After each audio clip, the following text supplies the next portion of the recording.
All right, we're live. And I'm pretty sure we're live. I don't have Meredith to say, no, you're not live yet. So thank you everyone for coming to our Batman painting stream. I'm pumped about this one. Eric and I, we've been painting quite a bit, and I've been putting some of my paintings up on Instagram for those of you that might have seen it. But we decided to do a painting of Batman just with black and white. And I was inspired by James Gurney. And he would do he would achieve his grays using just black paint and water, and then he would achieve grays using black and white. And the difference that you get, black and white gives you a much cooler white, and you get a much warmer white from just using water. And that kind of interplay really works nicely. Now, neither Eric or I have the control of James Gurney, so don't expect that here. But I think it creates some really interesting kind of effects. I think, Eric, you were going to do so we're doing a wash first. Well, I'm going to have to pencil. You know what? Let me cut my face out of here. Take me a second here. All right. Hang on. Almost there. Okay. So I'm gonna pencil this. Eric, you're just gonna go directly into the wash. Yeah. So yeah, David's really fast. So normally in our painting sessions, I show up with fully rendered art. I start painting. David's in the pencil stage, and he ends up beating me anyway. So he's exceptionally fast. So yeah, I keep being so busy that I end up coming in with no art at all, like just a blank page, and it's not good because it really does affect the quality of what I can do that night. So it's nice to actually at least have something penciled. But I figured I would save the penciling. So by the way, I'm using this is a Prismacolor. It really doesn't matter. I actually have, I think they're Crayola, whatever. I have cheap ones, and they work just as well. I didn't find any difference. So it's just a black colored pencil, and I'm using this because it interacts well with the paint. Now, I have to admit, last night I drew this picture last night, and I was really sweating it, Eric. I mean, I actually did it twice. Normally, I mean, a Batman pictures, I've done it so many times, I'm totally comfortable, but I've actually been nervous about this one. These painting streams feel like such a high wire act for me. They really do. Yeah, I get it. It's like you said, there's so many variables. You know, one variable changes and everything gets thrown. Yeah, and you watch somebody like Ariel Olivetti paint, and it just, it's like magic. It just happens. And I've been penciling for so long that I know what it feels like to have that kind of comfort level, but I have none of that with painting. And so, yeah, I really feel like, okay, I want to do these. I really enjoy these, and I feel like they're very useful at the same time. This is scary. So yeah, it ended up transferring over into my drawing. I got freaked out by that. I wanted it to be a nicer drawing. The drawing that I originally did, it looked like a drawing I've done a million times. I just didn't want to do that. So we're doing that.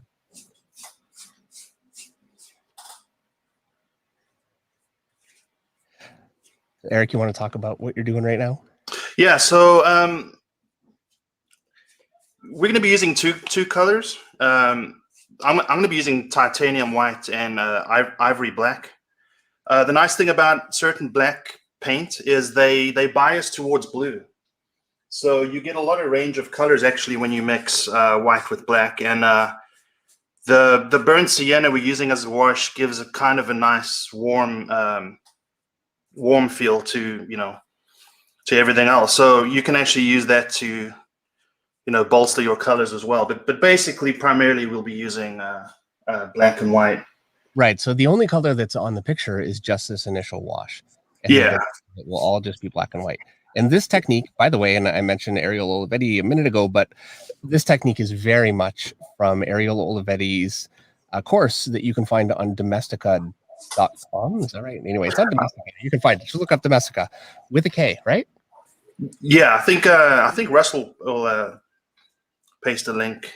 Oh yeah, by the way, we have a new mod. Now that I have Eric in here helping me out here, and he's drawing his own picture, painting his own picture, we have Russ Hicks doing, breaking my pencil, doing the modding. So thank you so much, Russ, for being willing to take that on. I know it can be a bit of a job at times. So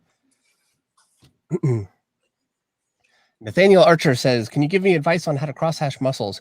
Nathaniel, I did a video for Proco a few months ago, 4 months, something like that. You can find it at Proco's YouTube channel. It's called cross-hatching for comics, I think. That's right. Anyway, should be pretty easy to find.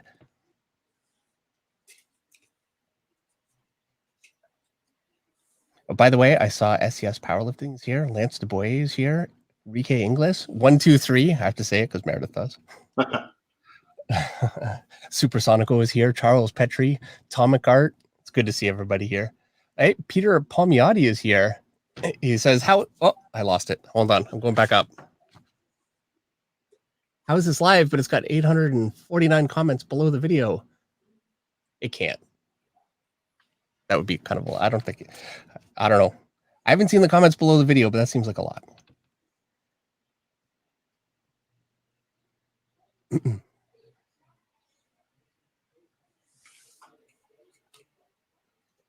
Eric, you've gone quiet, Meredith style. Yeah, I'm no, normally the wash, I've had troubles with those before, but ever since I changed the paper, so I'm using a more of a textured paper than last time, and achieving a nice wash always gives me a bit of trouble there because there's so much texture. But what is the paper? I should be here. Sorry, Eric. What is the paper that you're using?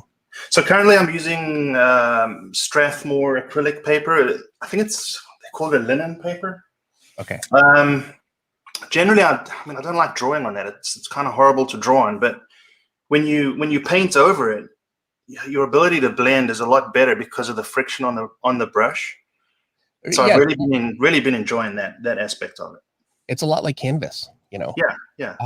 I have some of that. I tried that. I only used it once, and it actually worked out really well. Maybe I should go back to it a little bit more. The paper that I'm using is. Hold on.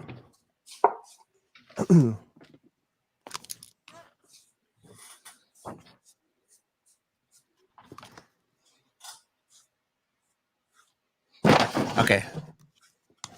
It's Strathmore multimedia paper 400 series. So it's got a decent thickness to it. It's actually probably twice as thick as the pages that I use for my comic art. I use 200 series. How's the texture on there? It's textured, but not too much. So the pencil works better. But the paint doesn't quite as much. And it's like a compromise. Yeah. No easy win there, you know, kind of taking place. Yeah, I didn't realize before how much I was fighting the paper until we just decided to try something different. SES Powerlifting's got a super chat. Trying to learn how to draw on a tablet and learning how to paint. It's going to be and how to paint is going to be next. Awesome.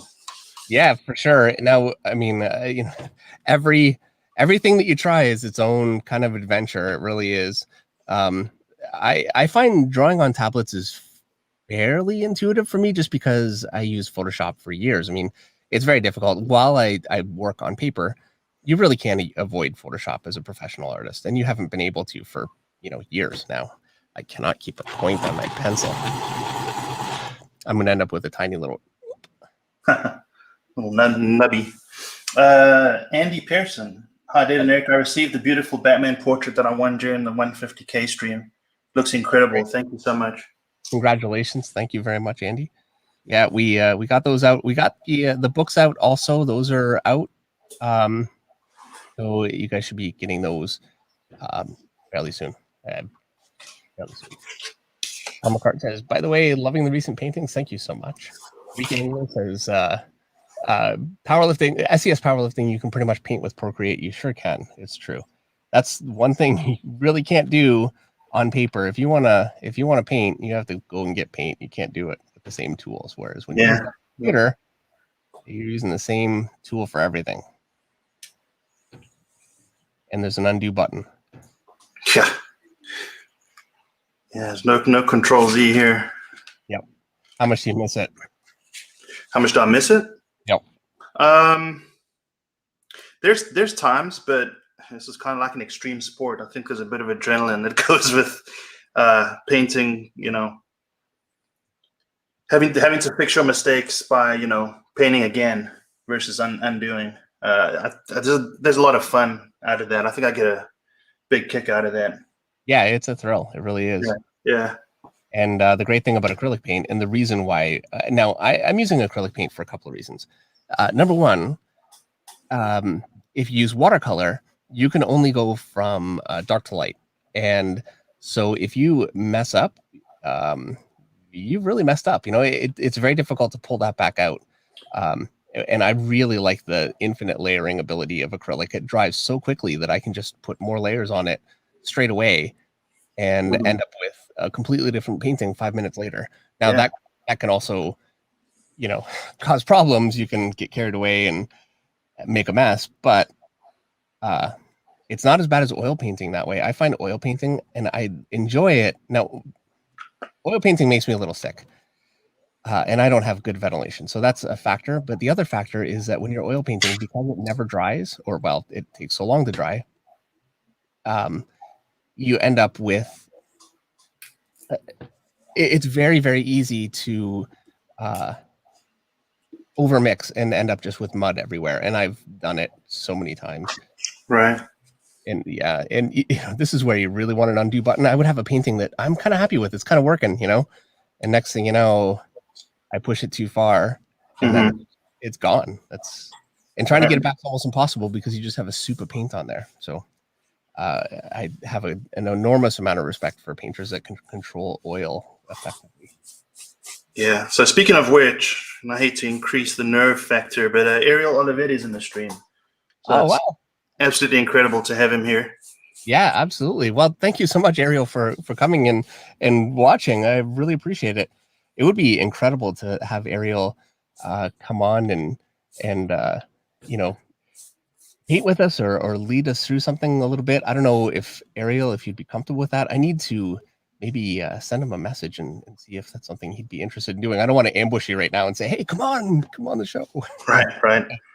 But yeah, it's really great to have you here. Thank you so much for coming. And really, again, none of this would be possible without what we learned from Ariel in the first place here. I've been painting for a long time, but just with such incredibly mixed results and heartache and really not knowing, am I going about it the right way? Am I going about it wrong? And Ariel's course, and I think it's a few hours long. It gave me everything I needed to be able to say, okay, I can experiment and I can try different things, but I have like a baseline that I am comfortable with. Like I know that this is, this works. So it was a big deal. Yeah. And just just having that. The main thing is that repeatable process. And I think the way he outlined it, definitely helps place parameters, and I know personally that helps a lot. And he used color in such an ingenious way where he got so much depth of color with very little color mixing. And I haven't talked to him about this. I haven't, Ariel, but I'm assuming that was done to make it, more approachable for somebody that's not as familiar with color mixing. So, I mean, just all the way around, all the techniques in there are really, they just make sense, and it's so hard to find that. So many times people do tutorials and especially I find painting is notorious for people just making it as complex as they can. So it's an absolute gold mine.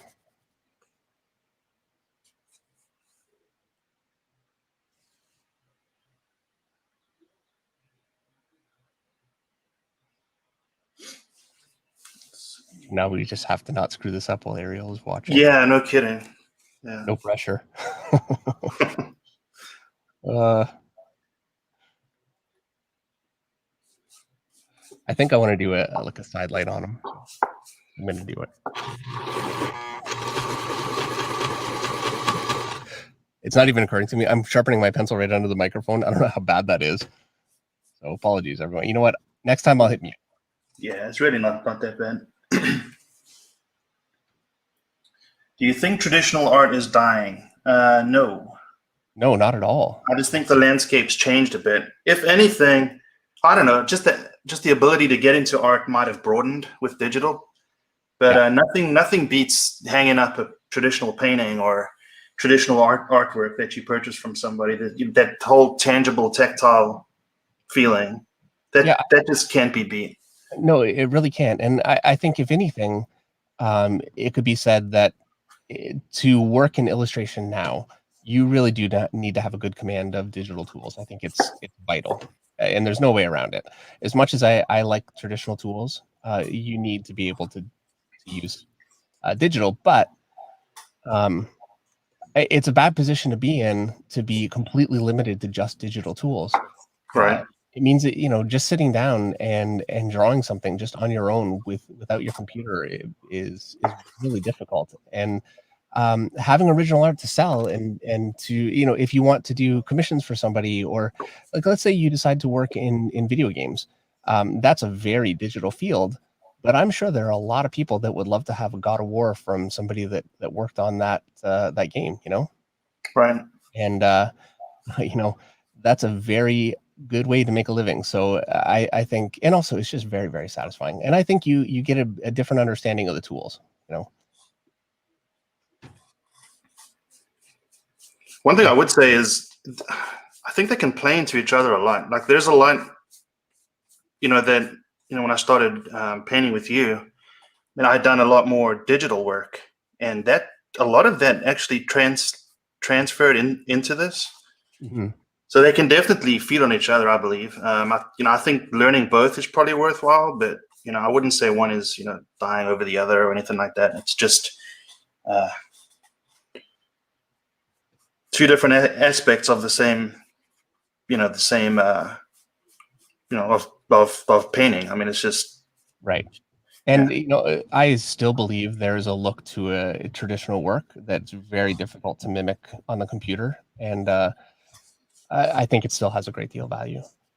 I think really the biggest losers in the way that things are changing, and it's a real shame, is aspiring inkers, uh, because for really established inkers, they have relationships with pencilers, and um, they're still doing really well from what I gather. But breaking in, it's more difficult, and younger artists are definitely encouraged.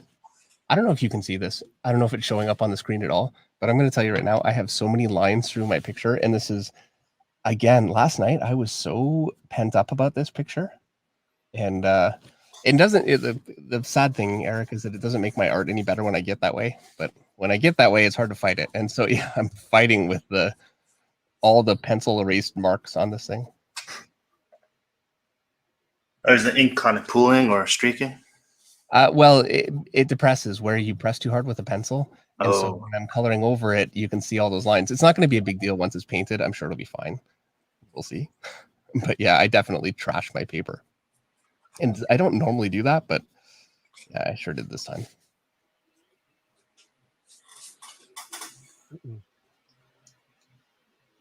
Alame says he's painting rocks at the moment. I don't know if Alame means he's painting, on a rock, or painting a picture of rocks. But and Liesel Huddleston says colored pencils are very hard to use. Sometimes it all depends on the kind of paper too, and it really does. Like Eric, your paper doesn't take colored pencil well at all, no, it doesn't. and this paper takes colored pencil not as well as my normal comic paper takes colored pencil incredibly well. It's very smooth, and so it colored pencils nicely.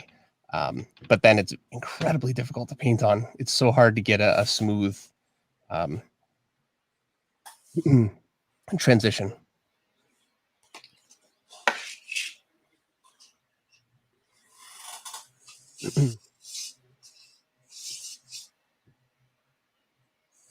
All right. Barbarian said his wash is done. Good stuff.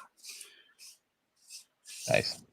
It really is an important step. It doesn't seem like much, but there's two things that really happen for you there. Obviously, you seal the paper. It allows acrylic to. Well, since you've sealed the paper, it's kind of waterproof. You can, but then also having a contrasting color to paint against. When you're painting against white, it kind of throws off your values and your color recognition and everything else. So having that wash is pretty important. Yep, absolutely.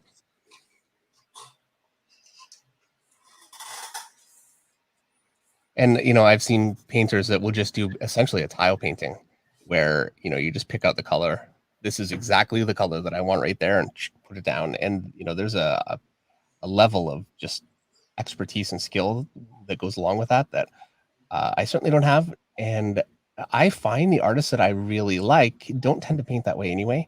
It's more of really the way that that Ariel's painting, and I'm sure Ariel is probably painted a million different ways. And by the way, I was thinking about this before we started, Eric. I was thinking one thing I really wanted to mention is that Ariel learned everything on his own. Yeah, yeah. And we're right now kind of working with the benefit of having quite a bit of guidance from the stuff that he's done. So Absolutely. Yeah, super thankful that he chose to to do that course and to help folks out. I'm actually curious to know how long Ariel's been painting. well, I can tell you the first time I saw Ariel stuff was it was an Avengers book. I've got it. I'm so bad with names, but and it's beautiful, beautiful stuff. And I swear that thing was out in '95, even like a long time ago, and it was Oh wow. incredible. So I might be a little wrong about the date, but not too far off. It was definitely '90s anyway. All right, there's some super chats coming in. Mr. Squally Lemon, big fan of your work. I study your videos while I'm at work and implement what I learn in my artwork at home. Keep being awesome, guys. Thank you so much. Thank you very, very much. And I just saw another one too. Let me get back up here. It says, this is 81 Modus, has a $5 super chat and says, have you considered airbrush? I just bought a compact version with a cell phone size compressor. Also, if I spray a fixative over charcoal, can this work? Yes, a fixative over charcoal will work. I've done it before. I have actually done it and had it only mostly work, but I think if you're careful and you get enough on there, yeah, it should be fine. Obviously, I'm not a doctor, so consult your physician on that one.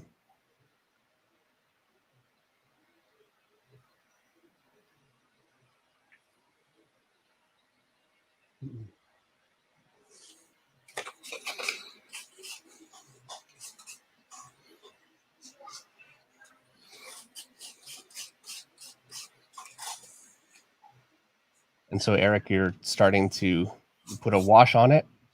Yeah, I'm going over the dark areas and just helping to reestablish my shadows, and because you kind of lose it when you start glazing, so you gotta help reestablish that again. Where was that question? What is the acrylic you're using? I started off using Liquitex Basics, which is absolutely viable. I mean, Ariel painted a stunning Captain America with Liquitex Basics, and definitely worthwhile using. I was really struggling to get the tonality that I was looking for when placing glazes down. When I switched to heavy body professional acrylics, I started having a much better time there. So it all depends. It depends on you basically. But I'm busy using Liquitex. David, you're using golden, right? Well, I'll show you. Actually, I'm using a mixture. So I've got, and actually, I'm going to use burnt umber for my background. It's what I could find. I just couldn't find. It doesn't matter. Burnt umber and burnt sienna are similar. Burnt umber is a little darker. It'll slightly tone the painting differently, but really, it's kind of a non-factor. Titanium white. This is soft body. These are both soft body. I prefer it. And it's Liquitex, and then my black is actually carbon black, and it's golden. If there's a difference, I don't know what it is. I'm sure there is, but who knows? I think carbon black is. I think carbon black is made from charred animal bones. I think it's the same as ivory black. I think like lamp black synthetic. So what you're saying is my black is cooler than your black? Yeah. I'm using the this ivory black, which has a nice cool temperature when you add white to it. Well, they're not using ivory for that, I wouldn't think. They used to back in the day. Of course, that became a no-no. And what they do is, I mean, it's still charred, animal bones, but it's not ivory. Yeah, I couldn't imagine. Cast a shadow from his arm onto his cape here.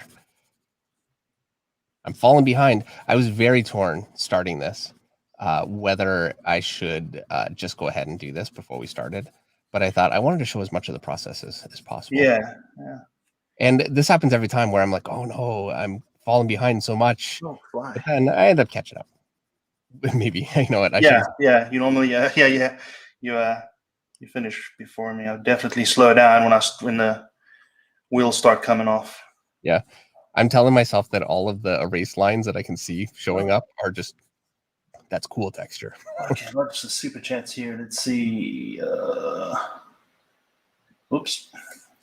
Scroll way too far. Okay, so we got that one. Let's see. Vault 14 for 100 rubles, I guess. David, what do you think about Frank Miller as an artist? Thank you very much, Vault 14. Very much appreciate it. I think he's a genius, you know, and he's an unusual kind of an artist because I could point to artists that have a slicker, more of a, you know, beautiful style. But just in terms of not only just creativity and experimentation, you know, there's Bill Sienkiewicz, who's incredibly experimental. There's a few others, but you know, Frank Miller, I kind of have to put at the top of that list for just an artist that came in and did something that I really didn't see anybody doing.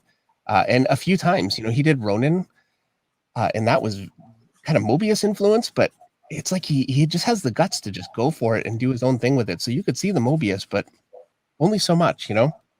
And then his black and white style, and you can actually, with the first Sin City, you can kind of see it developing. You know, he starts with some rendering. It's not fully realized, and then it's within a couple of pages, it just really turns into this incredible. Now, I love the first stuff too, so it's all great. But yeah, I think he's, and you know, we're only talking about his art. I mean, his writing is, you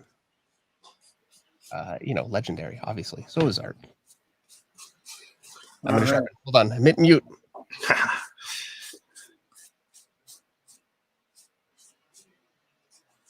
Dave's sharpener is a little bit loud, so he's muting right now. El Padrino says Frank Miller is the GOAT. Tom Morris, who's got some pretty awesome paintings. He's the guy who showed you. He posted in the new Facebook group. Actually, if Russ can get a link to that too, that'll be great. He posted a watercolor of skin tones. I think you saw that watercolor, Dave. Yeah, Meredith showed me. Yeah. So I was having trouble with a Conan picture, and yeah, this portrait had no skin tones in it. Just, you know, really a wide variety of colors, and they look beautiful. And he was saying that you know, the color doesn't matter. It's what you do with it, and you know, stop overthinking it so much. So I thought, okay, I'll have to. Yeah. So he asked, is watercolor allowed in this endeavor, or are we glue purists? Absolutely. I mean, you know, whatever blows your hair back. Yeah. Whatever blows your hair back. You haven't heard that one for a while. No, and you know what? I'm deeply offended as someone. I'm gonna go mute now. We had people actually doing, and I'm hoping that there are some people that are doing it today, some digital art too, just following this, because the technique is very, very similar. You were saying that last time, Eric, that there's a lot of similarities. I think someone asked something about gouache as well. Let's see if I can find it. It was a good question. Gouache is very similar to acrylic. It's, well, for those of you who don't know, gouache is really essentially watercolor, just with opaque white. Yeah, they were asking which one is better, which, you know, neither, you know. Gouache, both gouache and acrylic darken when they dry, so it can kind of throw your values, and you have to kind of get used to that. It's something that you have to be aware of. But gouache, in my experience, darkens more. It also, or it fades more. Like you really lose your values quite a bit. So you put down a color that looks pretty intense, and it dies back to something very, very muted. And now that's not to say like you can get beautiful colors from it. You just have to know what you're doing. I've done one painting. I did a cover for Meredith's Rose book with gouache, and it was a struggle. I had a hard time with it. So I really thought, oh, it's going to be easier. And I watched. There are these Japanese cell artists. They do, or I don't know if they're still doing it that way. And this is where the question of how relevant is painting traditionally nowadays. And I mean, it's a valid question because I don't know that they're doing it that way anymore. But they were doing stuff with poster paint, essentially gouache. And I thought, wow, it looks so amazing and it looks so easy. This is a problem. When somebody really knows what they're doing, it just looks easy. But, you find out very quickly it's not so easy. Yeah, Lucas Hennick says gouache doesn't work for glazing, though. Yeah, since you can rework it if you wet it again, it kind of lifts up your previous work when you go over it again. So, yeah, you got to be very careful. But there's those who can work around it for sure. Oh yeah, well, glazing is a beautiful effect. I really like it, and actually, I've been talking to Eric. We've been arguing about it a little bit because we're both having trouble. No, okay, I shouldn't say we're both. We were both having a lot of trouble with skin tones. Eric, I think yours really kind of came together. I know you weren't 100% happy with, but it wasn't finished. But I think your skin tone really worked, and mine really wasn't. I was getting so frustrated, and so I was looking at an artist on YouTube who's doing a Caravaggio style. And basically what that is you do the same thing that Eric, what you have there, and then you would just paint with white, gray, and do the whole thing. You call it a grisaille, quote unquote, which is basically just a black and white. And then you glaze over that. And he was doing it with oil, which is the same exact technique, except that oil takes so long to dry. I mean, he'd be painting this thing over weeks. But yeah, I want to try that for my skin tones. I'm hoping that'll bail me out a little bit because it's just this fight that I keep losing. As a matter of fact, the last time we did Captain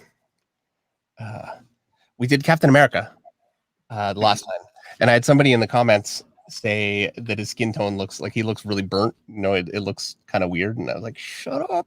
But it's true. I couldn't. Yeah, one thing that messes me up too is the temperature of the room that I'm in. I have like high Kelvin white light, and then I have warm light, and your color is kind of, I don't know, you don't always get the correct representation of your color. And I also have recently finally my glasses prescription came in because I was struggling real bad, but they have a blue light filter on them, so everything you look at is warm. So I've got to keep taking my glasses off. I've got to keep looking at the computer screen to see what my colors are looking like. So there's definitely a lot of variables there.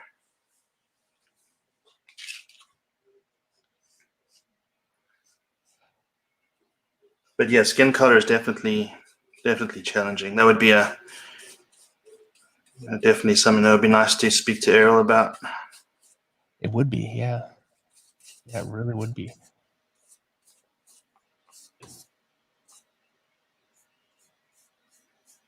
And the problem is, and I know it's true, if you ask somebody about skin tone, they're going to say there's no such thing really skin tone. It varies so much depending on the lighting, depending on the person, depending on so many factors. And I know that's true.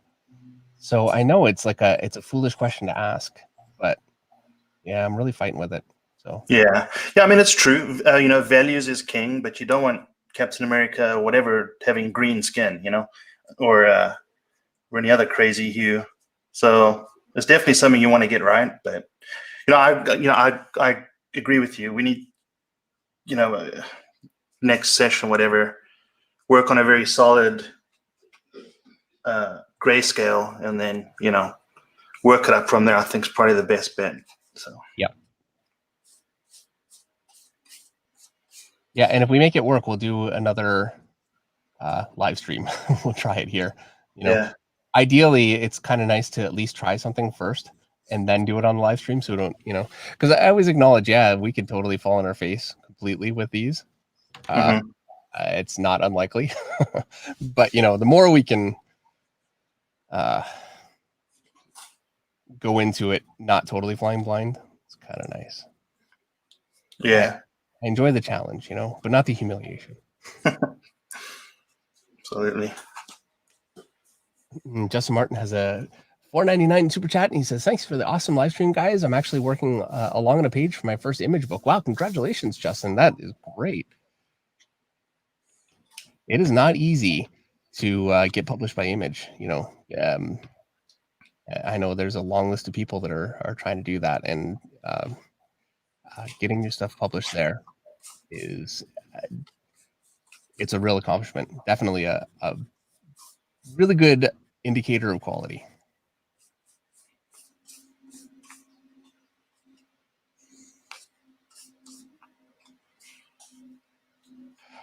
So here, when Ariel was doing this, now he's so patient and clean.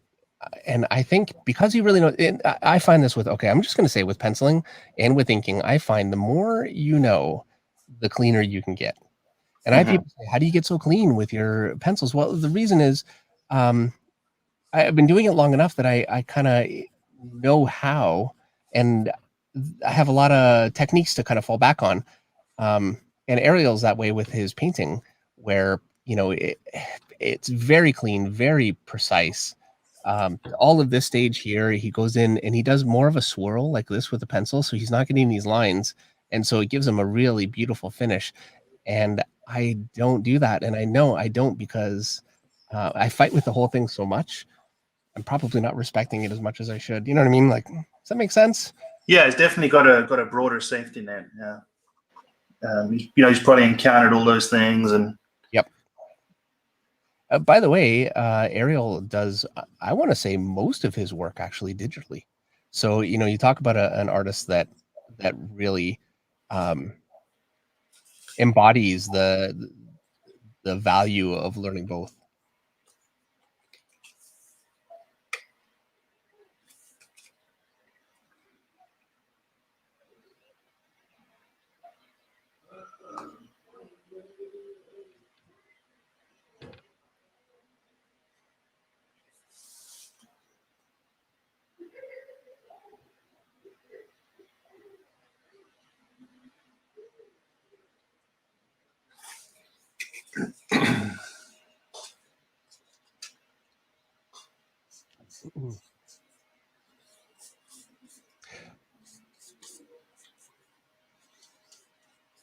Tomakar says, "Dave, your art is so clean. It's like the goat of clean art." Thank you very much. I could think of a few artists that I would nominate for that position well before me, but whatever, I'll take it. Thank you. Red Catman Studio says, "I use green in my skin tone sometimes." Yeah, somebody was actually talking about that because we were talking about this on the Monday Night Draw live stream. Somebody was talking about using either green. What was the other color? Green or purple, I think, right? I can't remember. And I was saying I wanted to try green, and I have basically chucked that Conan painting.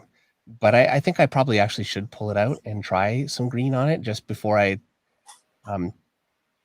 just to as an experiment, even if it's not going to ever be anything, just to say, okay, here's what I get out of that, So I think I might give it a shot. Oh, Honest Battler's here. And El Padrino says, "I use blue in my skin tones." I have done that. I just, and I've had skin tones that worked before, Eric. Like I've had right. it, working, and just lately I don't know what's happened. But you know what? This is learning, right? And I'm sure you guys have found this learning how to draw, and it's very frustrating. You learn things, and it causes you to unlearn other things. And it's like this juggling act that, finally you're throwing 4 balls up into the air and, whatever. But getting there it can be heartbreaking. And so T. Delper. Sorry, Dave. Oh, no, go ahead. He says for T. Delper, dang art. Frazetta. Hold on. I missed it. Frazetta used green and purple a lot in his figure skin tones. Very interesting. And I've seen it, and so does Simon Bisley. He's got areas that are just like boom, green, and it really works. So I know all of this is true. And I feel the frustration that I know that you feel when you're learning how to draw and things are like, you know, the theory behind it, you know how it works. And sometimes it'll work for you. And then when it doesn't, it can be deeply frustrating. And Kenny says he doesn't do skin tones. That's a solution. maybe that's I'll just do Batman from now on because it's only this little area right here. Right. You can kind of fudge that. That's actually a big part of the reason why skin tones are still such a struggle for me is for the most part, I love superheroes. No regrets about that. But painting superheroes means that you're really not working with skin tones for the most part. And I have tried to paint women. I've done it. Actually, I've had it work. It was such a nightmare, but I've had it fail so many times. And that's why, because generally speaking, like Wonder Woman, for instance, her arms and her legs, certainly in the current costume too, are a skin tone. And yeah, it just presents a lot of problems for me. So.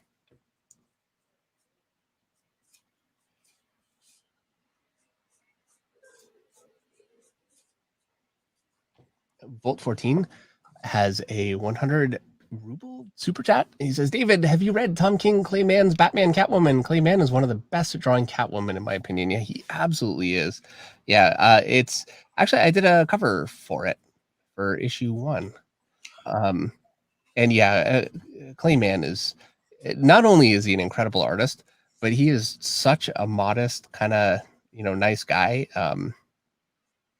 He's nobody's fool, that's for sure. Like, he's so nice that you think, he's not going to have an opinion about something. And then when he does, you're like, oh, okay, yeah, no. Yeah, he's very interesting to talk to. And by the way, I don't mean like he doesn't have any opinions where you'd be like, oh no, I can't believe you said that. That's really not what I mean. He's the kind of guy, he's very, very quiet, but he knows how to stand up for himself. That's all I'm saying. Yeah, his artwork's fantastic. Yeah, it really is. Where is the legs on Eric's drawing? So what I'm going to do is all this is going to be basically pitch black, and then I'll fade it out this way. We didn't want to get too crazy with the, torso is a lot easier to, fit within a stream. So I'm not going to, I don't want to say that you're going super slow, but you're going super slow. I'm going to catch, this is the part where I'm going to catch up. Yes. Yeah. Well, my glazes are I'm not getting the tonality I want right now, but I think you're stalling. I'm sorry? I think you're stalling. I'm stalling? It's a trap. Wait till you see me stall. Because I'm going to.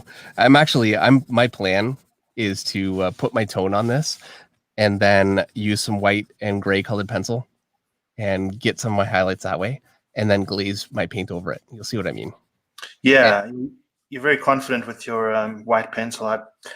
I've been bitten so many times with it. I'm so scared to pick it up with certain highlights.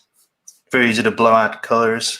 It is, but if you use it underneath the way that I'm going to, it won't really, like, I use it sometimes on top too, but if you use it as an underlayer, like I'm going to do, I don't know, it's been working. Anyway, I'm basically done. It's close enough. So there we go. I'm going to mix up my, by the way, I got a massive brush. Oh, nice. This should go a little quicker. Red Catman Studio says Travis Dress is a great painter. Yeah, absolutely. He's just an incredible artist. I think he is a once in a generation kind of an artist. And it's so tough to say that because I could think of a few, right? Which obviously is contradictory, but yeah, Travis is absolutely amazing. Although I want to say that Olivier Coipel, he's always been incredible, but he's been inking his own work, and it's just it's like Travis level quality stuff that he's doing lately.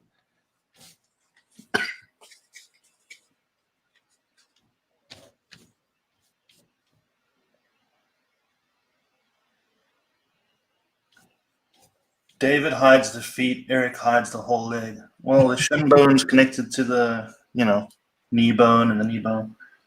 There's no good guys here, Eric. Whole lot easier.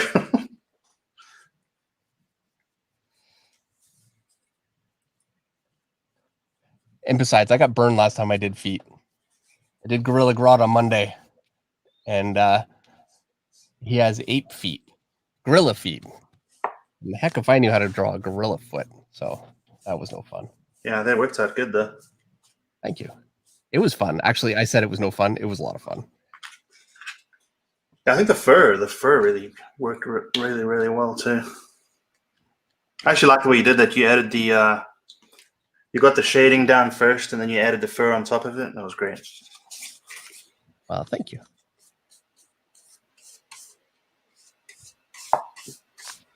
So I'm going to end up hitting mute again in just a minute because I have a hair dryer and I don't want to be here all day.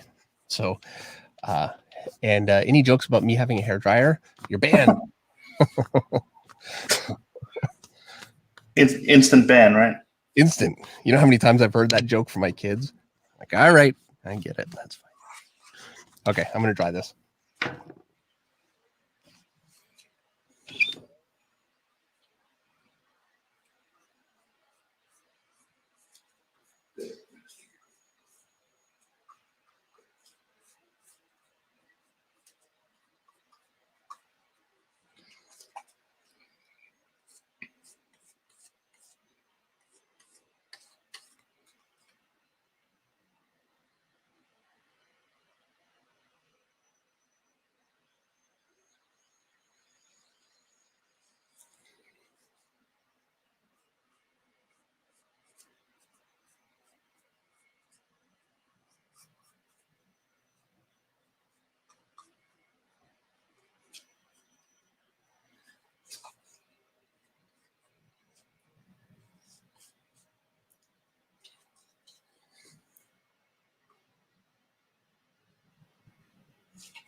I just realized that this is literally watching paint dry. You are correct, sir.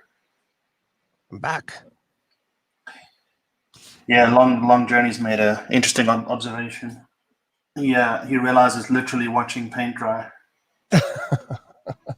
Right. Yeah. Yeah. It gets kind of hairy sometimes if you pull up a layer that you've already put down. It's insanely hard to fix. You end up with this discolored portion that it's so difficult to come back from. So definitely have to wait for each layer to fully dry. I guess smudging is not an issue. Not sure in what way. I'm going to put sorry, Eric, I'm just going to put a bit of a layer of black over the whole thing. I'm using my matte medium with it. And I'm doing that because I know I want to go with colored pencil over this. And so I'm just kind of thinking that it'll help with that. That's what I thought. Sorry, go ahead. Let's see. Never had more fun watching paint dry. Absolutely. By the way, I saw Jimmy Reyes is here. Oh, cool.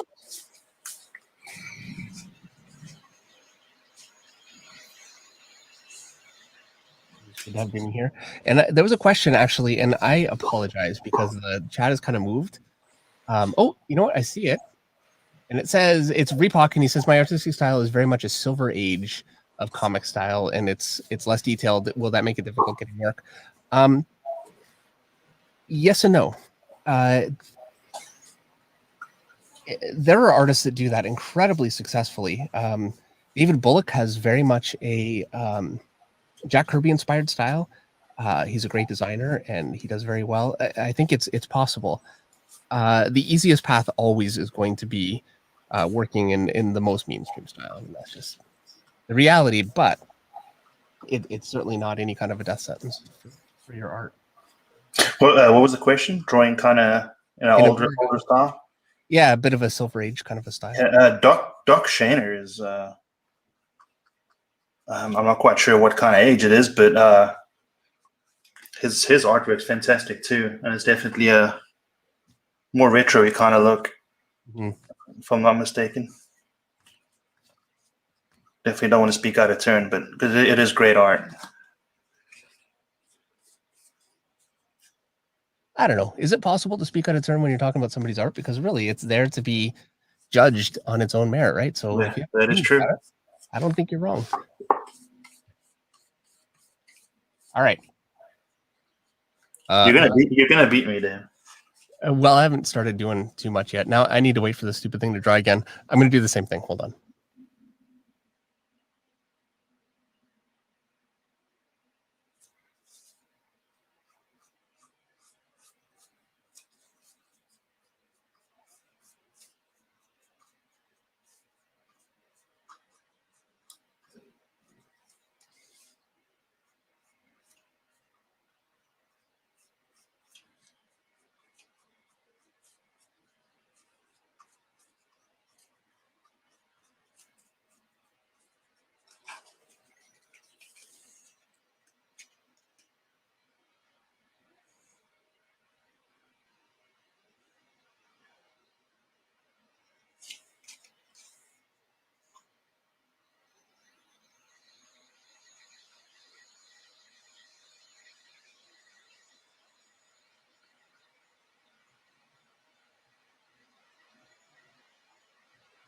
All right.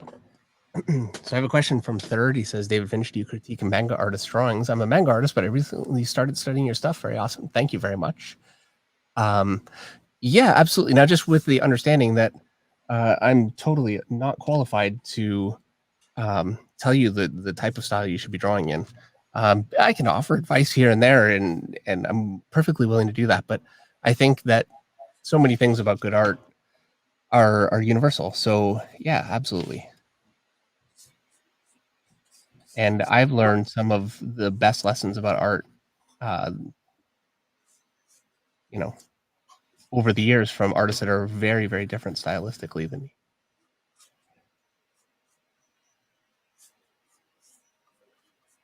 Having that problem with having to go multiple glazes again, driving me nuts. Trying to hit that right tone. Well, this is where it takes the time it takes, you know. We're here for the long haul. That's right. And ultimately, Meredith, what time is it now? 8:52. She's probably sleeping by now. So, you know, I got no rules.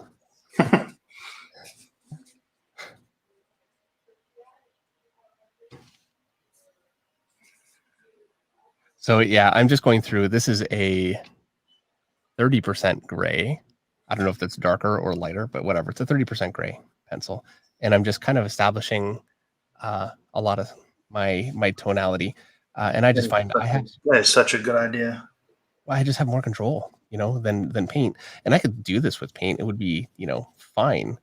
But I really like this method. It just works. Yeah, that's good because it kind of homogenizes the colors. Because I know the problem I'm gonna have is I want a lot of the warm colors from the burnt sienna, but when you start adding highlights, you got to now blend that color with the burnt sienna, and it's kind of, you know, gets kind of unwieldy. But doing that kind of removes that that trap.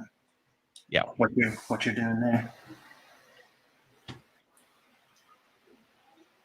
Dave, have you thought about painting digitally, and what do you think about Dave Repose's paintings?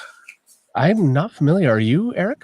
Yeah, Dave Repose is really, really good. He, I first noticed him when he did Teenage Mutant Ninja Turtles, different headshots, and it was incredible.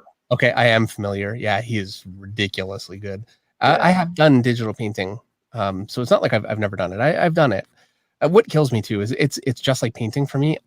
I first really tried digital painting in Photoshop back in like 1999. You know, long before almost every you know professional artist working with that stuff ever. You know, but because I only ever did it a little bit, I have no idea what I'm doing. So you know. That's what you get. So my sister asks, and this is a very good question, is wait, did Dave put down the matte medium just now before the gray colored pencil? Yes. Yeah. And this is something which bit me in one of the sessions David and I had. Was I had colored pencil and I put it down on top of other colored pencil, and that just does not work. So a way to get around that is to put another layer of matte medium down, because it seals what you've done. It locks it in place. Yep. And the matte medium has a bit of tooth to it, so it just helps in being able to put more pencil down. It does, and you can also, by the way, my tonality from here to here is the same. I'm kind of not worrying about that right now. I'm going to glaze that dark. So right now I'm just kind of getting my shapes. The other thing that you can do, and I know you did this at one point, Eric, is just erase the colored pencil. Like if you have it built up too much, just break out the eraser, and it actually works. And I learned that from watching a video from Steve Rude. He's got a YouTube channel with some really good stuff on there. Oh, great. Yeah, I love his work too. And I didn't know you had a YouTube channel. That's awesome. Yep. Actually, I may have seen a video of his when he was going through old sketchbooks that he had done. Yeah, I've watched just about all of his stuff, that because he doesn't have as much stuff as I would like him to have on there. So I watched everything, and some of the paint stuff I thought was really very, very useful. And what I'm doing right now is not so different than some of how he's working. Kevin Mandevil's here. Hey, Kevin Mandeville. Evening, everyone. David and Eric, these are looking great. Thank you.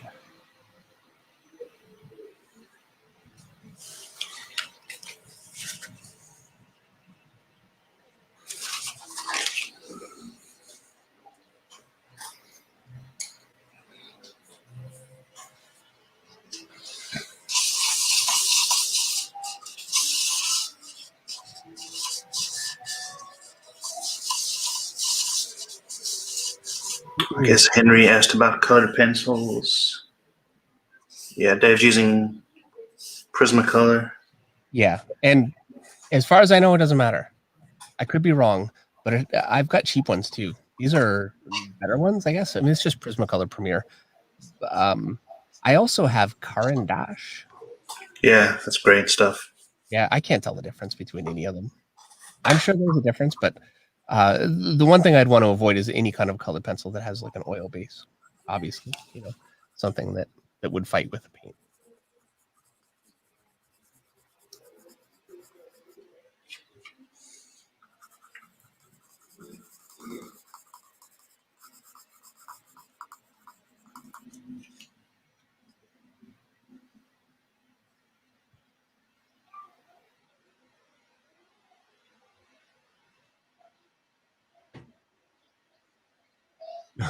Omar Augusto says there's another acrylic painter on YouTube who's bald and made the joke he must be the only bald man who owns a hairdryer.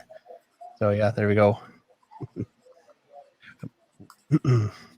We have company. You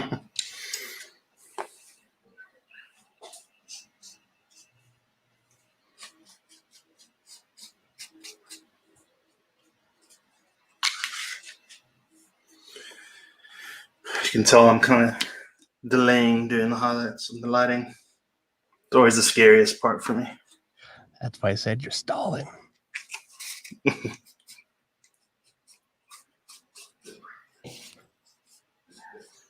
So I never know if I've gone dark enough in my tonality.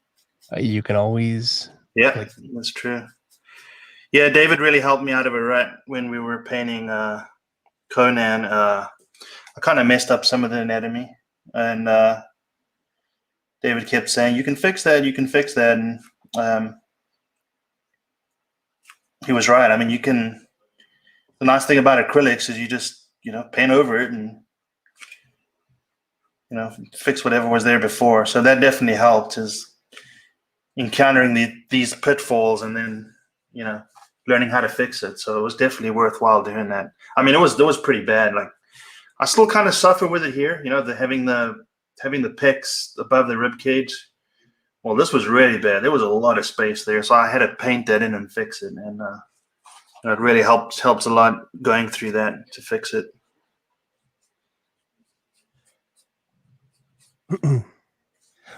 Yep. I want to say one thing about the way that I'm working right now, and that I really got from Ariel, And I probably take it a little further, I think, than certainly what Ariel did in that one video anyway, is just how far I can get with a colored pencil before you really have to, suck it up and bring in the paint. Yeah, so a lot of people are bringing up colored pencils. I think the whole point is if you got to be careful. I mean, someone mentioned watercolor pencils. I probably wouldn't advise that. But if you can lock the previous layer down, then you're fine. I know David used workable fixative. Yeah, well, that helped a little bit. I didn't use watercolor pencils, but but yeah, I wouldn't recommend watercolor pencils just because they'll come right back up. And the whole idea is just to now, if you know how to use them well, hey, why not? Of course, obviously. What I really like about this too is this is starting to look very penciled, and that's not actually a look that I like. But the minute I start putting some paint over it, it completely transforms, and you'll see what I mean.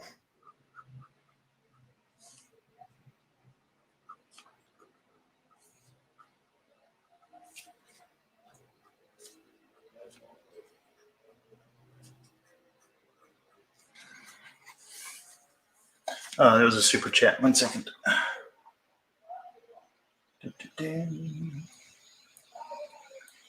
Vault 14. David, what do you think about Amanda Connor's art? How do you like this kind of more cartoony style? I think she's incredible. She's a great artist.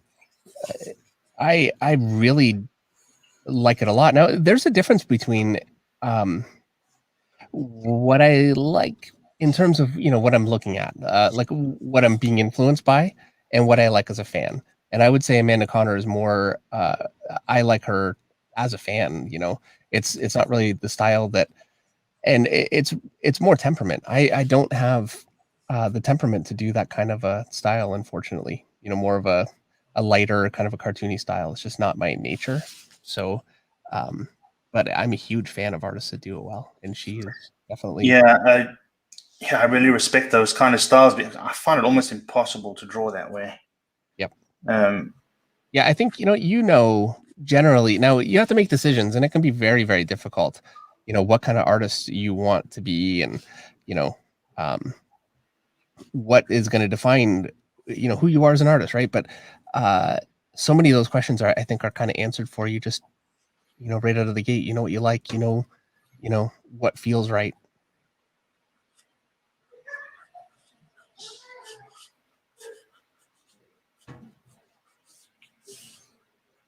I think I'm going to do one more glaze, and then I'm going to go for it.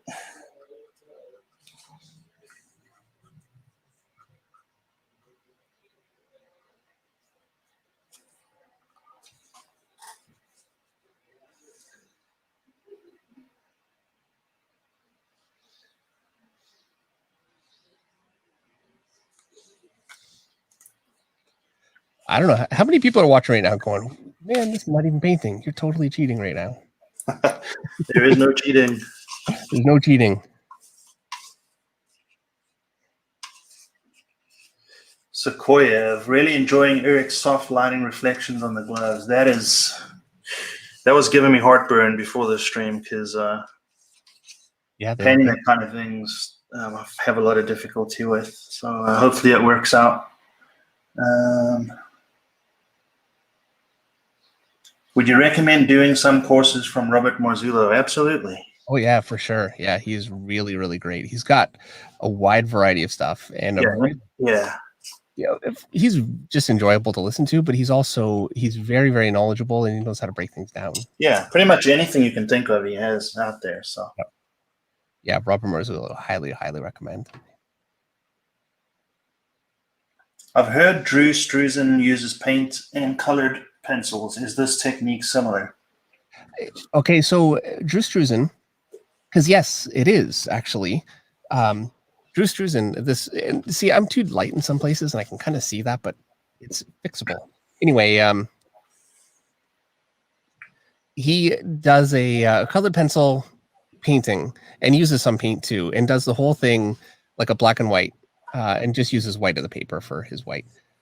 And then he uses airbrush to establish his local colors over his darker colored pencil. And then he uses lighter colored pencil to establish all his lights. And it's a beautiful, beautiful technique. So I'm kind of doing something like that, except that I'm going to actually put quite a bit of paint over my colored pencil here. It's going to go very quickly. Like this stage here, that doesn't take too long, but you know, takes a little bit of time. Once that's established, things start just burning through really fast. Yeah, David's basically done. And what time is it? 9:05. We've only been doing this for an hour. We're doing great. You're doing great. I'm gonna get my lights in here. Tim K says, "Wow, this is great. I'm subbing out. Thank you so much, Tim. I really appreciate it."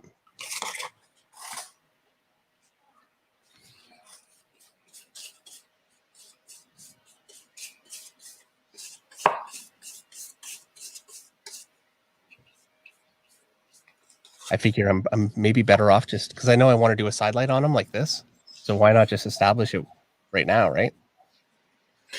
Yeah, I might have to do the same.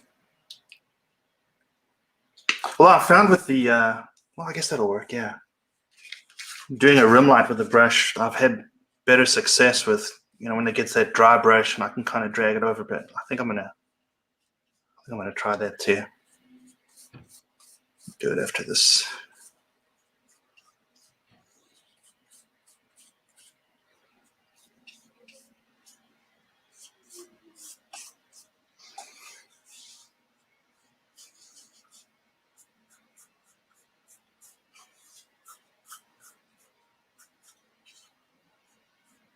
On the Spoutler says David Finch, Eric Grovard. I tried Uniposca. I'm gonna lose it.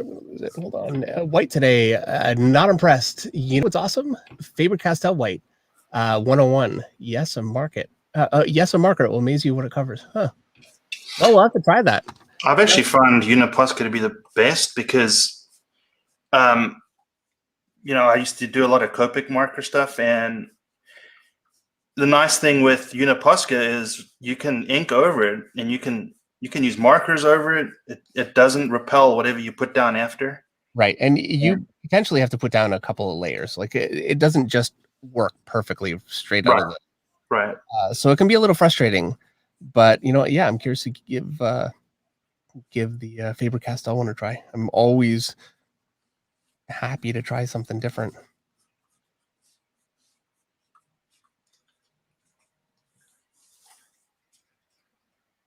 You realize, sorry, David, go ahead. I was going to say, you realize though, if the Faber-Castell turns out to be really good, I'm still going to say that it's wrong.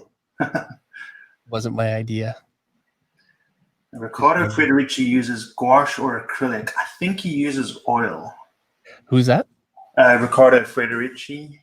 I think it's oil, right? I think so. Yes, I'm sure he's probably done. You know, I don't think there are too many painters out there that don't play with different styles. But yes, I think it's oil. All right, get a little more.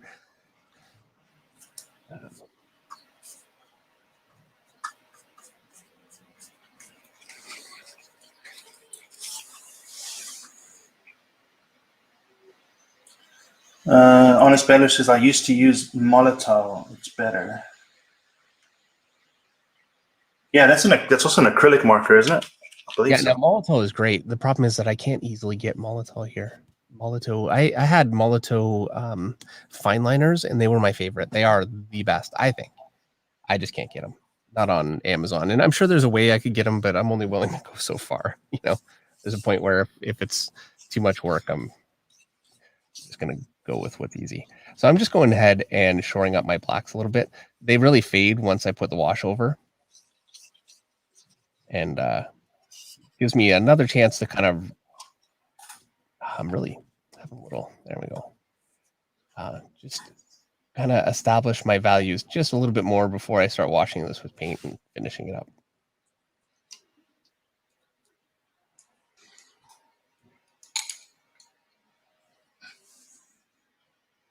You can see how much darker that gets right away. Yeah. The paint really affects the Yeah, look I of. think all you need to do is put matte medium over there and you're good. Because the values are really good. Thank you. He's just as light here as he is here. I'm gonna fix that, but for now it's coming.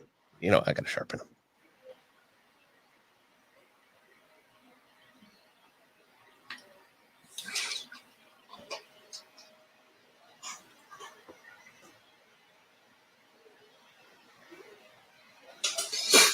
Nick from Detroit's here. Oh, he's talking to Henry. Good to see you, Nick from Detroit.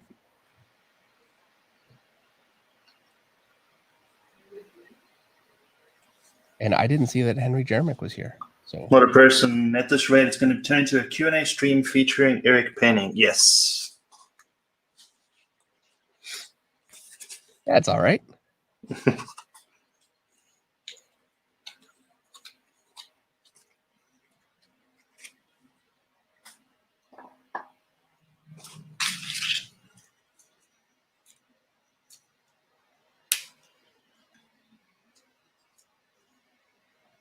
And I can also go in with black paint, shore some of this stuff up too. So, but I just before I start painting, the more I can get working this way, it's just nice. I've worked with dry media for so long, I just feel more comfortable. I could imagine that my whole technique would change after a while painting. You know, like I do find a notion of what your technique just comes from finding ways to be more comfortable with your art. Does that make sense? Right. I'm talking in circles.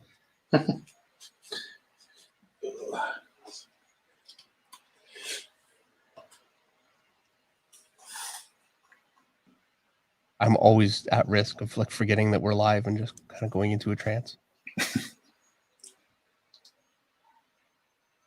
Liam Jones Artist says, Dave, do you prefer Derwent or Prisma?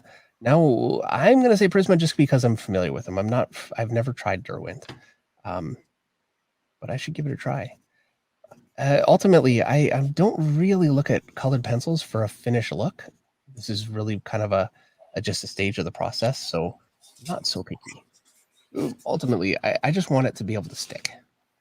If it will, if the line will go down, then I'm good, and it is. So happy enough. There are places I'm definitely gonna have to paint dark, Eric. All right. Yeah. I made such a mess of the pencils. It's really poking through.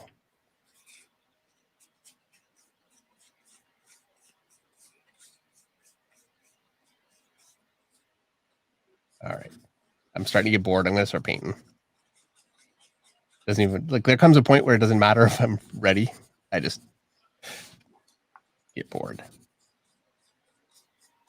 Just a little bit more. Start working with the black and white paint.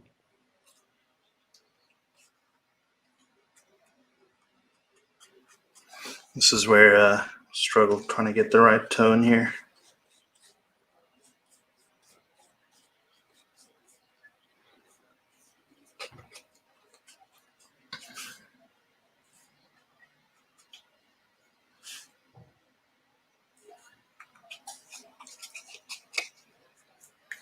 Just got to trust the process.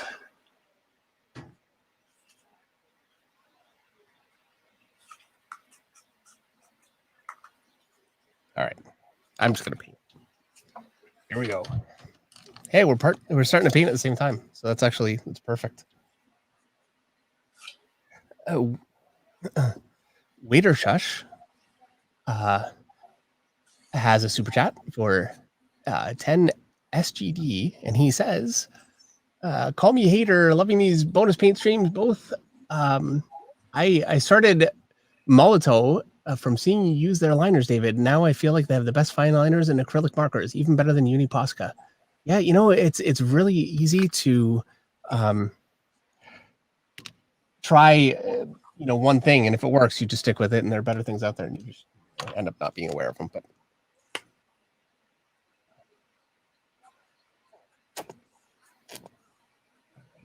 So I just squirted out some white paint, and I've already got black paint on there. And I've got a little bit of medium. I'll also use my brushes. I never clean my brushes properly, so Evil One has a super pot for $2. Thank you so much. He says, I don't like painting, but want to try your technique. Yeah, it's like barely painting, I tell you. Greg Alstaticar is here. Good to see you, Greg. He says, sorry, not paint related, but I have a question. Okay. You have to let me know what your question is.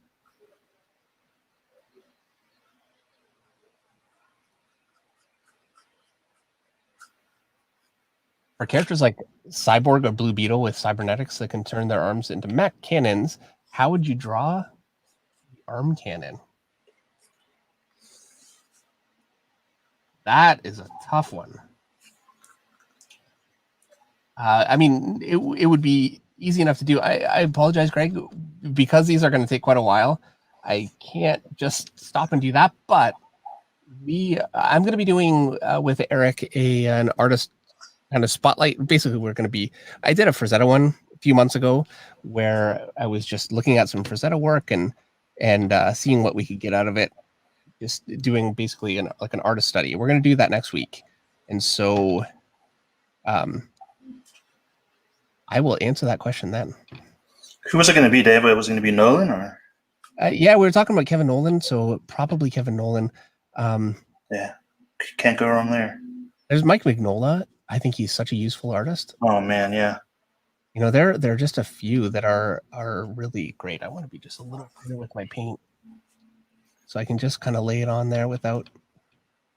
So the idea right now, and what happens, I find,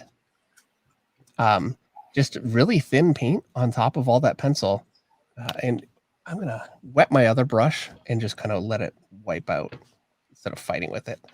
But it's amazing how much I can get out of a bit of a pencil under drawing and then just painting over it just like this. And I'll still need to flesh it out a little bit more, but it gives me a whole lot, and it gives me a nice textured look that I really, really like very easily. What is the best brush? Whatever you can put the most confident strokes of paint down. Not a very nice answer, but what I like is the filbert brush. It's very interesting. Ariel Olivetti calls it cat's tongue, and I was like, so I'd go to a store and I'd be like, hey, do you have cat's tongue brushes? And they look at me like I've grown another head. And well, eventually I noticed that I can't remember which brush it was, but I went to the store, I bought a filbert brush, and it actually said cat's tongue, and I think it was in Spanish. So there you go. So But yeah, yeah, I like the filbert brushes. The reason why I like them is you can put down broad strokes, or you turn it at an angle, and you got a very, very thin edge that you can detail with. So yeah, it's a good brush. Now I'm just using a round, and I'm using a round also to kind of clean up my paint. And I'm just dabbing it in the water and then wiping it down so it's only just damp.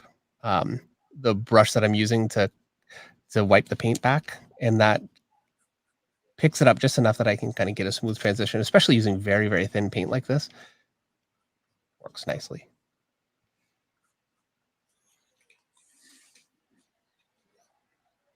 And I'm getting quickly to a point where I've got so little paint on my brush that it's not really going on. So in a minute, I'm going to have to pick up some more. But I like to go as far as I can with it. It's so easy to have too much paint on your brush. Once it gets to the point where you're not getting too much coming off of it, you don't want to pick up more, you know? All right.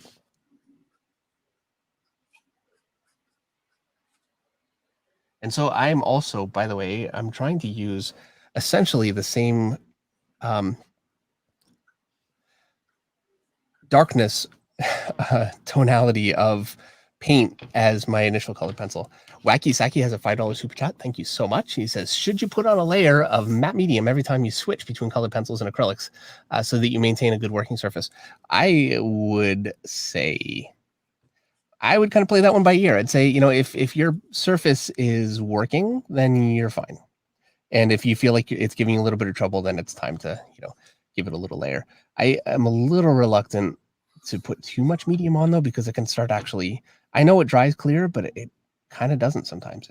Yeah, it can get kind of milky with it. Yes. So I try not to get too carried away with that. Yeah, one thing I've found, which has kind of helped me, is once you get all the lights down, you can start adding more matte medium than when you first start. I don't know. It's kind of weird. It's a lot of it's by feel. But because you're now glazing over the light that you put down, it kind of you can start pushing your highlights a little bit easier. So there is that. Yeah. I don't know if that made sense. Probably not. Oh yeah.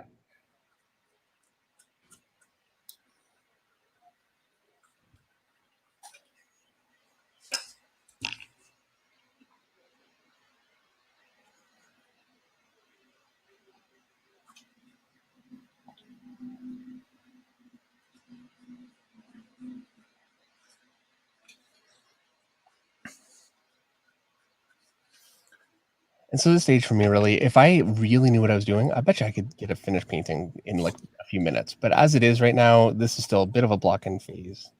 Getting things kind of... Take your time, Dave.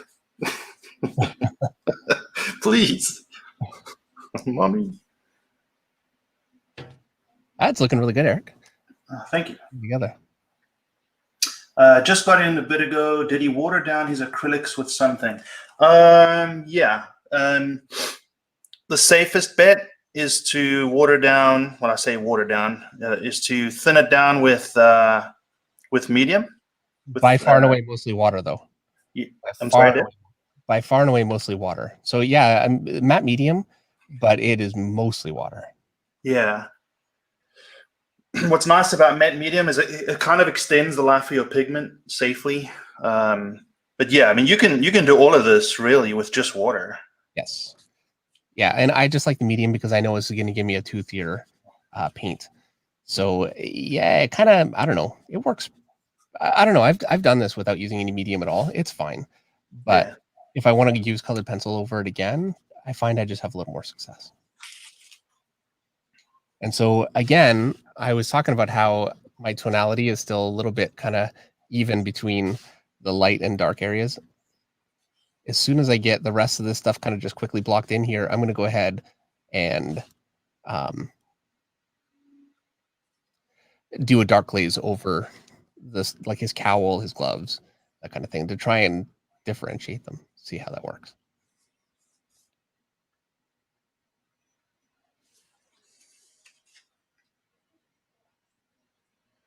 You do not get the same coverage without medium if you are painting fairly large. Yeah, that is true. You know, it is possible to water down your paint so much that the binder or whatever breaks and, you know, you run into trouble. But yeah, it all comes down to experience. I'm nowhere near comfortable enough to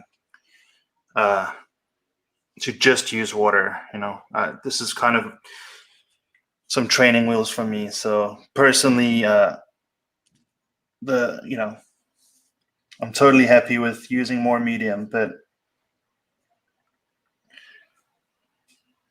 let's see.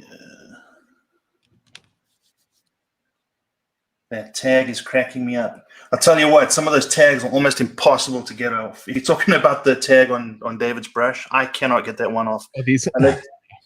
unless I go and get scissors, which I'm just too lazy to do. And these brushes die so fast. What's the point of pulling the tag off? It's not like this is a heirloom item, you know? Yeah. My great granddad passed this on. Yeah. Imbued with his painting talent. David makes it look 3D so effortlessly. Yep, he does. Looks great. Thank you very much. Okay, so I put a little bit of matte medium in this. And here, this is kind of what it's looking like. And mostly water. And this is just black paint. I don't think I cleaned my brush completely, so... Yeah, to the person who mentioned water and coverage, I've found that when I have to now go in and fix the background or put a background in, I cannot use medium. It'll just destroy me. I have to use water. So there's definitely places where I think it's easier to get by versus other places. Yeah. And paint is such a feel thing. Yeah. I really think it's difficult to explain certain things. Like how much water to use, how dry is your brush. Right. Well, you want to be able to, like, for me, I've got too much paint on my brush right now, and I really should be actually dabbing it off. Let me just do that. I don't know why I just say that and don't do it. So it's giving me a little bit more water. I want it to be really, really thin so I can get it there. I can get it to darken without obliterating what was below, and I really had that problem here. So this is really not working too. Hey Dave, mind doing an artwork critique video? That would be a Robert Marzullo deal, right, Dave? Yes, and I need to talk to Robert and get that arranged. We'll have that coming up soon.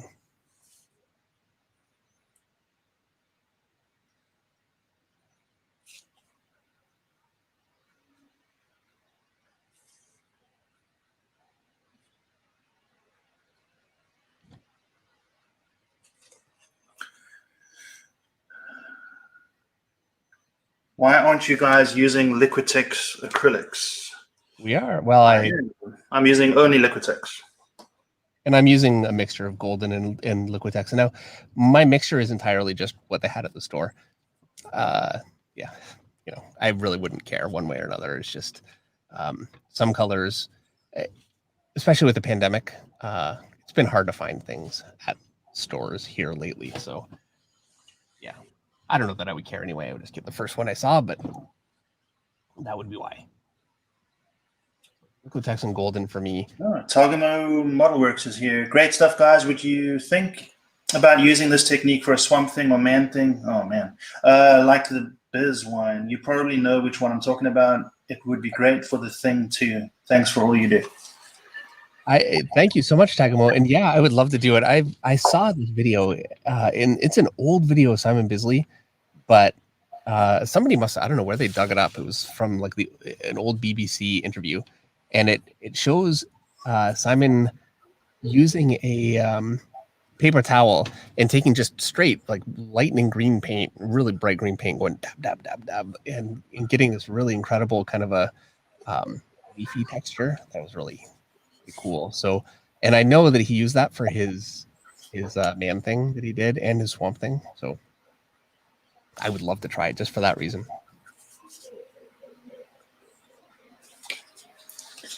No, we're not using watercolor. That would be bad. Eric, where are you lining your Batman from? Above? Yeah, above. I was taking a safe route.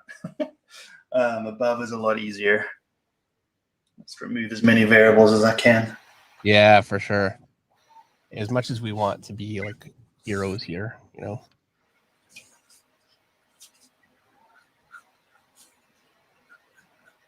this is already, we don't know what we're doing.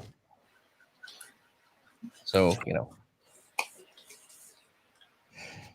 now I know that's like the nature of art. Nobody knows really what they're doing. It's, but really we don't know what we're doing. Yeah, I would say we've gotten faster than. Well, working in black and white, that's good. More, yeah, generally more accurate than,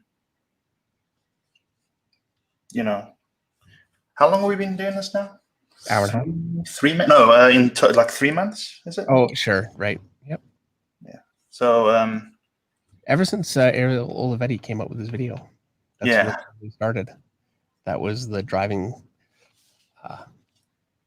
force behind this one.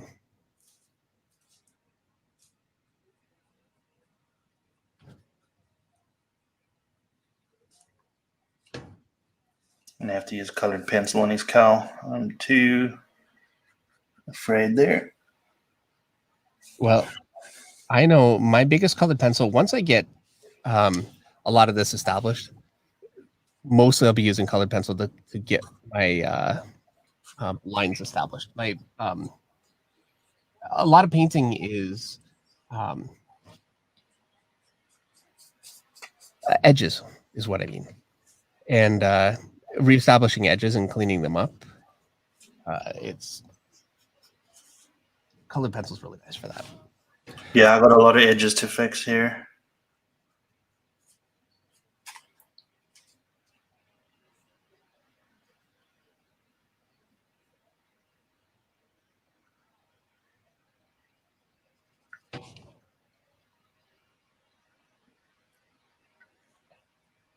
So I would imagine by now Ariel Olivetti is screaming into his mic or into his if he's still around.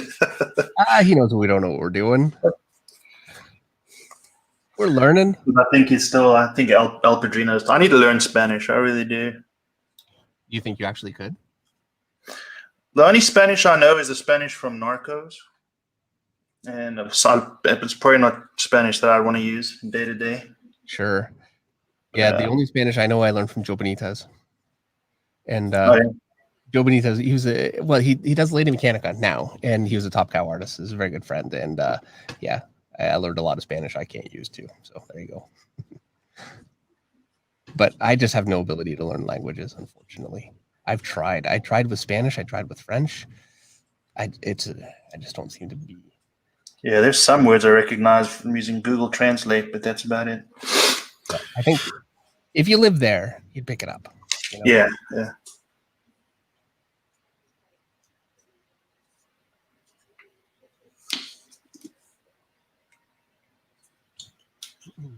So I gave up actually on using any medium with this. I'm just using straight black paint with a lot of water.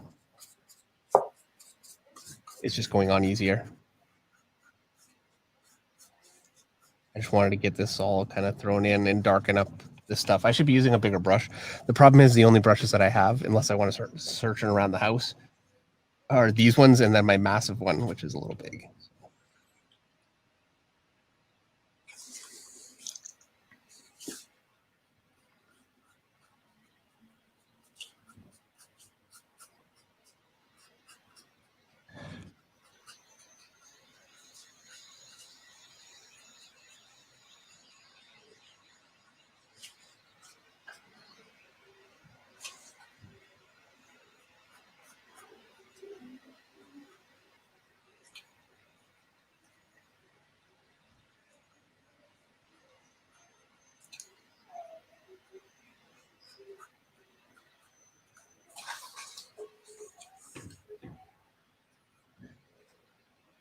Just really quickly reestablishing all my darks.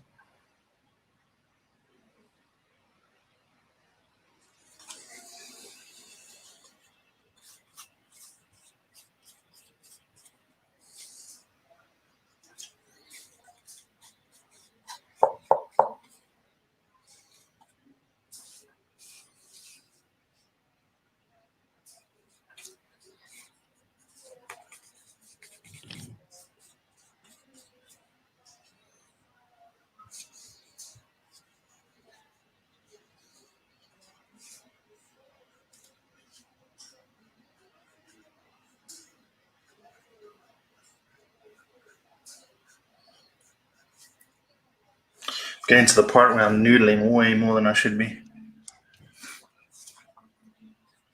Throw it in, man. Kind of trying to figure out what to do next, you know? Yeah. Yeah, I'm just going for it. Who knows? Damn the torpedoes. Is that a saying? I'm sorry? Is that a saying? It sounds right. What's that? Damn the torpedoes. I don't know. I don't know either. I would Whatever. imagine. I'm going for it. That's what I'm trying to say.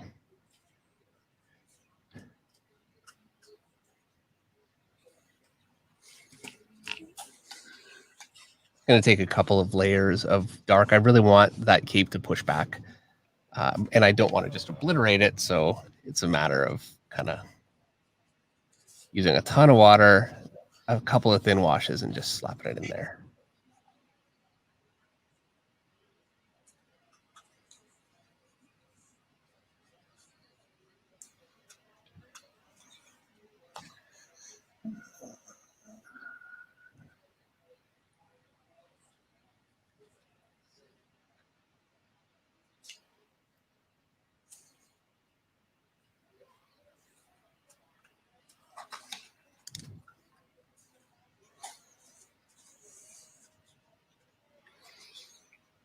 Mustn't forget his utility belt.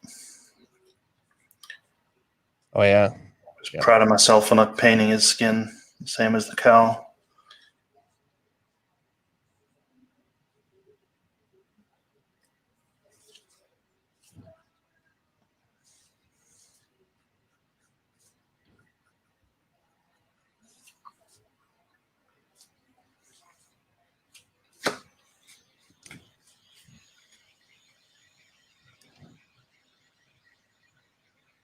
Did you ever go to art school, David or Eric? I didn't. No, me neither. Yeah, if we would have went to art school, this would be so much easier.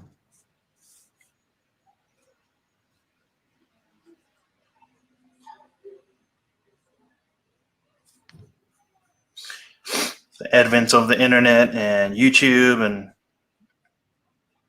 I think you can go pretty far. And I'm not discounting anyone who chooses to go to art school at all, but the availability of like Dave's tutorials, for example, and all these courses and Proco and all these great places, and Olivetti releasing his course, and you can learn a lot. There is a lot more information out there than there once was. That's for sure. Absolutely.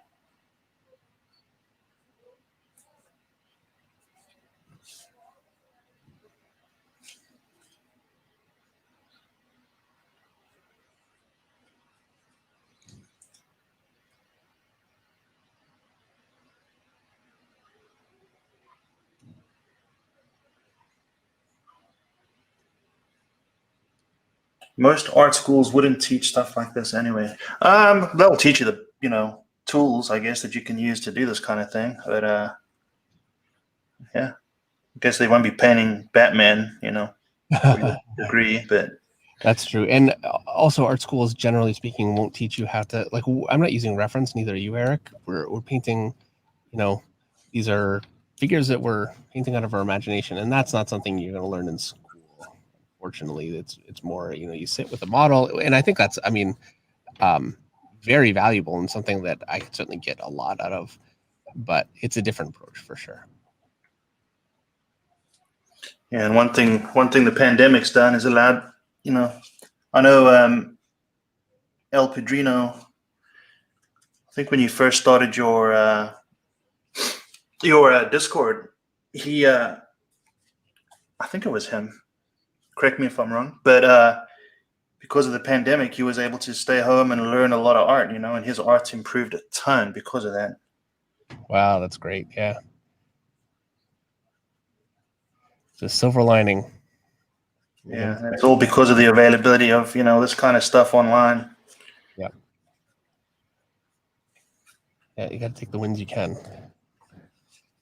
Yes, Trista, Dave, amazing process. I was just curious what your thoughts are on Liber Mejo's traditional and digital process and use of his textures. Love this.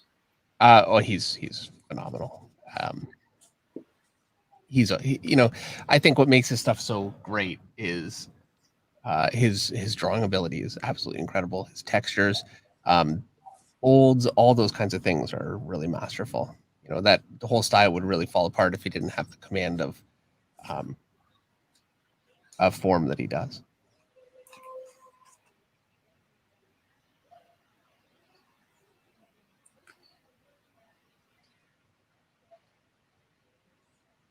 All right. Oh yeah, El Padrino says, yeah, I draw a lot during the pandemic, and I got to meet Jimmy. Thanks to you, Dave. He published some of my fan works in Dragon Rage. So there we go. Yeah, for sure. That's great.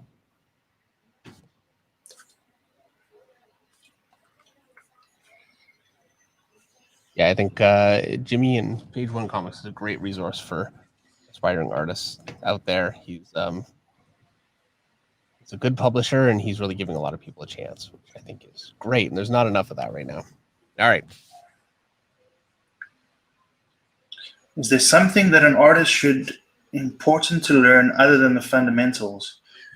Patience. It's a huge one. Yeah, not quitting. And I mean, that's with patience, but really, the number one thing I would say, I see this all the time, or I certainly did starting out, because I worked in a studio with a lot of artists, is quitting is a major problem. People would just bail. you know, I mean, it's a good career. It's so hard to get it shot, and it would get a little bit hard, and people just say, "Ah, that's it, no." So, yeah, if you're the kind of person that won't quit, um, you're far more likely to have success. And I mean, obviously, there are no guarantees in anything, and I think you guys know that. It's you know, it's not easy, but all right. Time to go a little lighter with my paint.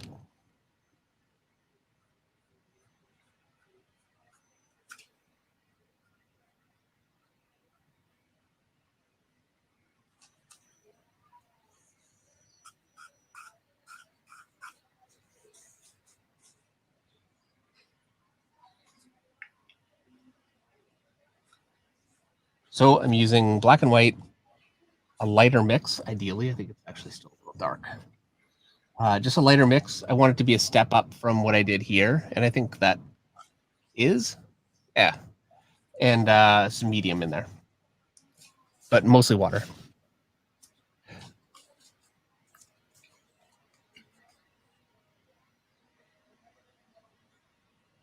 And this is where I want my painting to start getting a little thicker.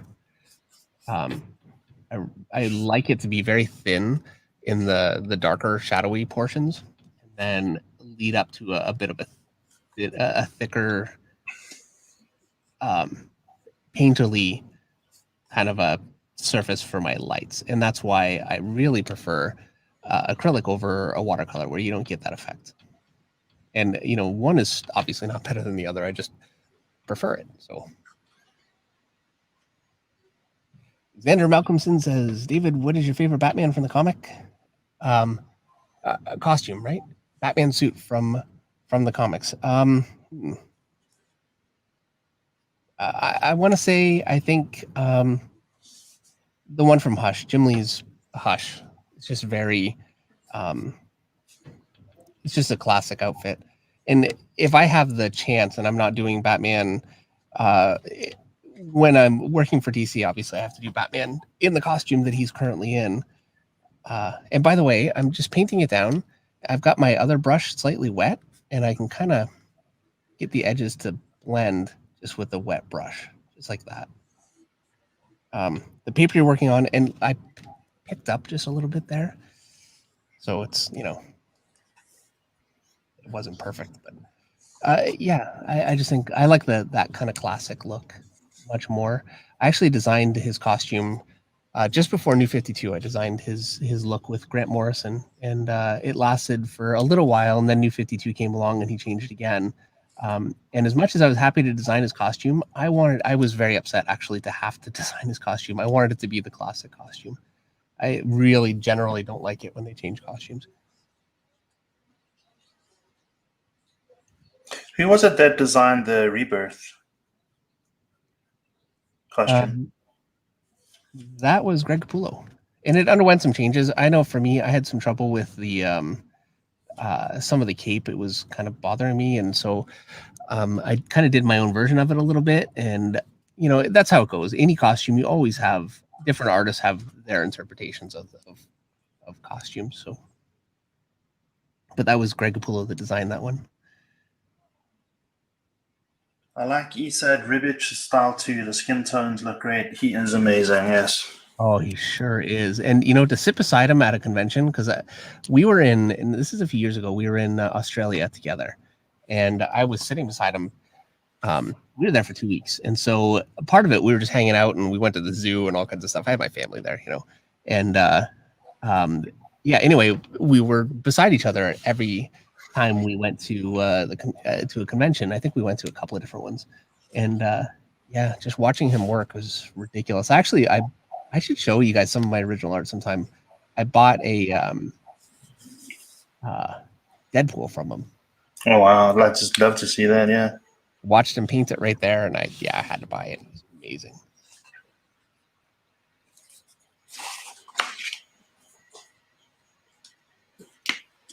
And as always, when I buy original art, I wait till Meredith goes to the bathroom, and then I just slip it into the portfolio. If He is not good with me spending money on art.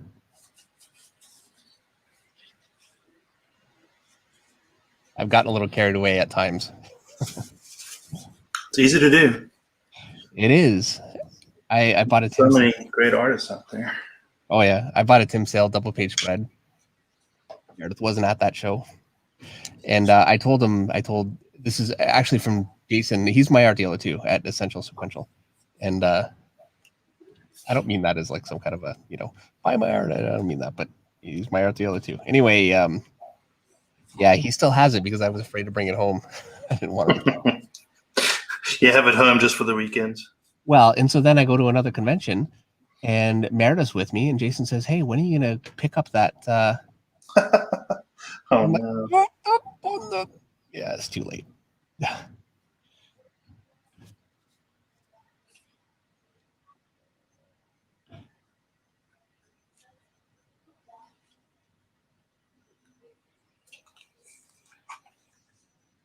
Lewis Maybe Gonzalez. do you own Stephen Platt art? No, which breaks my heart, and I really should. He's definitely on my list. I've got a few artists that are, I'd love to own something from Travis Trest. I'd love to own something from Mike Mignola, and I do have a couple of things from Kevin Nolan.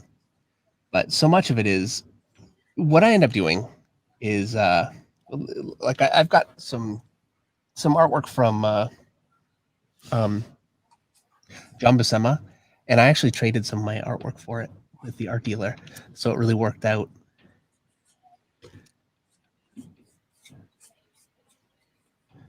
But yes, I would love to get a hold of some Stephen Platt art. There's just not enough of it too. It's kind of a problem.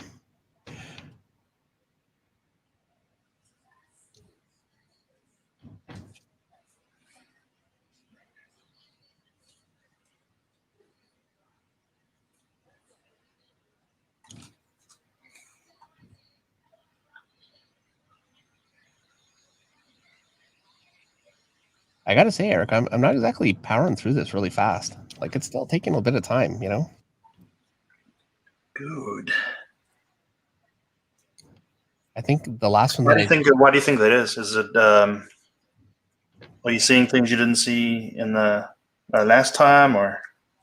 I'm working in front of people, so I'm a little more like self-conscious about it. I mean, that's a fact, for sure. And so I'm blaming while you guys are watching. There you go. Not really. Don't go, please. And my blacks just kind of came out a little milky, and I'm not sure exactly what I did to cause it. I think it was using colored pencils and mixing. I got too carried away with the colored pencils this time. That's my thinking. So I want to bear that in mind and maybe pull back on the colored pencils just a little bit more. Yeah, I'm definitely finding myself noodling a lot more than normal. Yeah.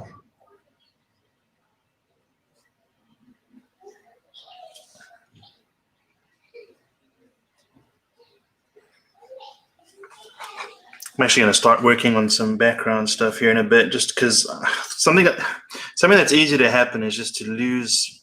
If you lose your values, it just gets really difficult to move forward, and I think that's kind of what's happening here with mine. My values are a bit all over the place. Yeah, when that starts to go, that's when it's like major surgery required. Yeah, I'm jumping around too much because of it.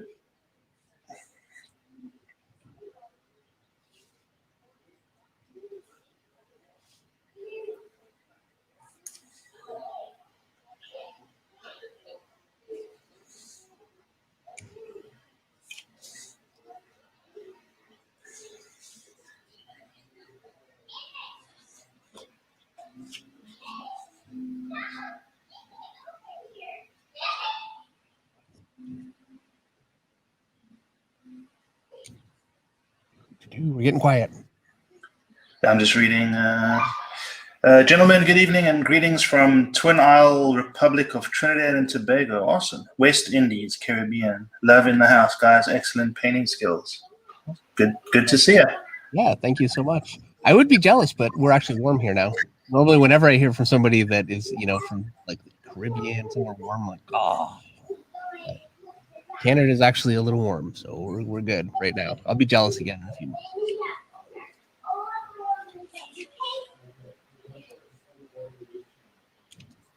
David, your second brush you are using for blending, is it just water on it, or was it the brush you used for the dark colors? It's just water.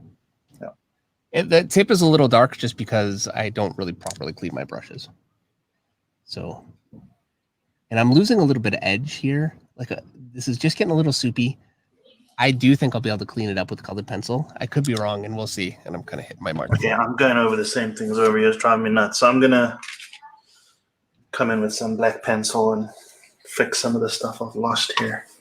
Let's see. David Finch, Airgrove, get some white in some very isolated spots that'll make it pop. For sure. It's normally easier to do towards the end. Yeah, we're getting there. We're getting there. One thing at a time.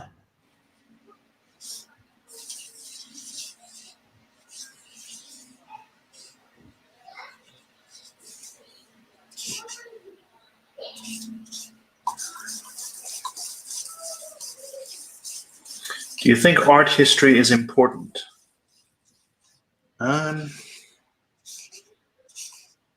Definitely a lot of respect for those who came before. Yeah, I'm not quite sure in like an academic sense, or yeah.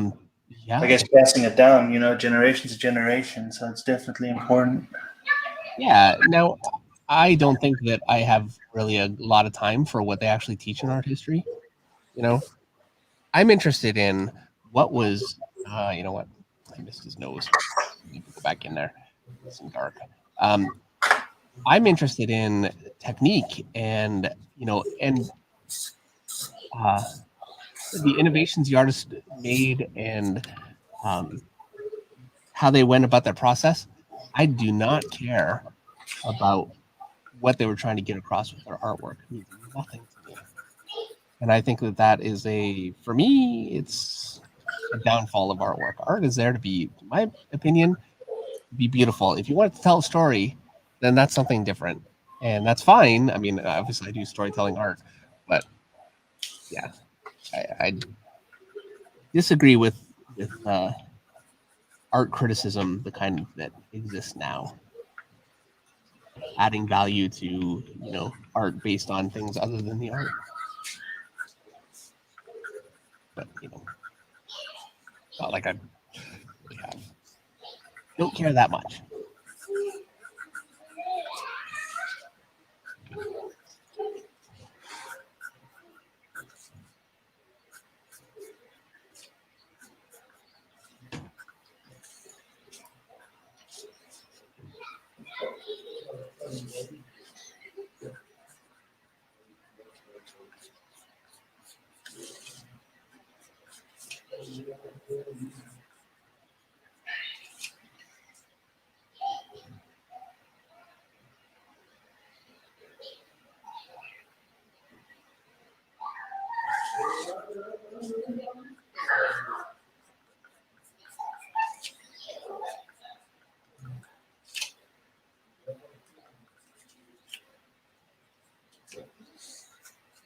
Oh man, I can tell I'm struggling just a little bit more when I'm realizing there are areas that I just completely missed.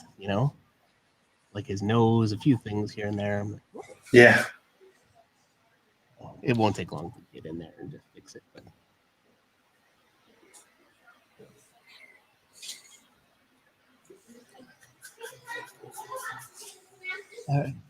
Red Catman Studio says, Dave, I like the group of 7. Tom Thompson is my favorite. I went to the McMichael Gallery to see his paintings. Have you ever seen his work? Yeah, I think he's incredible.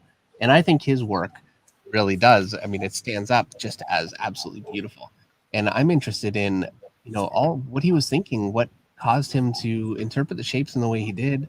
I don't know if you're familiar. Eric is Canadian, the group of 7, so you might not be familiar, but yeah. Yeah, I'm not familiar.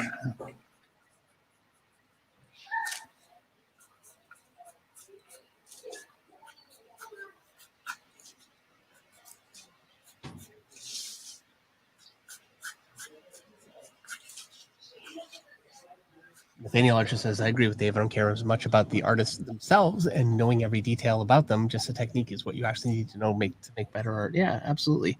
You know, and when I meet artists or artists that I know, there is, I have to admit, a bit of a disconnect for me between the person and the art. You know, like I know obviously a lot of the artists in comics. And yeah, when I think of the person, I'm not thinking of the artwork. I'm thinking of the person that I know. It's a different thing. And when I'm thinking of the art, I'm not thinking about the, vice versa. Yeah.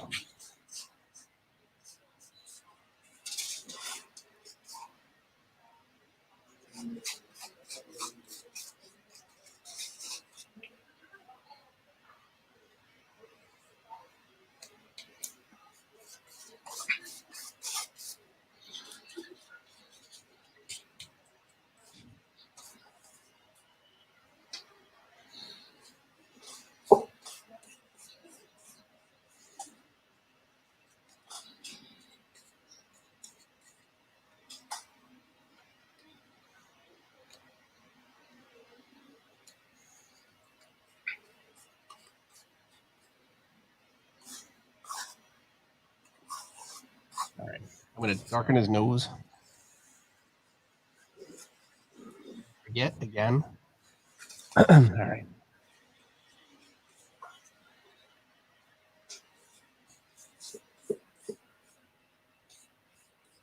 A little too wet, and it just pooled right up. Let that dry.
Agent 69 says, hey, David, you like Chris Hung's work? She's really good at colored pencils. I am not familiar. Eric, you? I'm not familiar. No. Yeah, there's some amazing colored pencil artists out there. Oh yeah, yeah. Very very difficult medium, I think. Yep. Yeah, completely photoreal. It's crazy what some of them can do.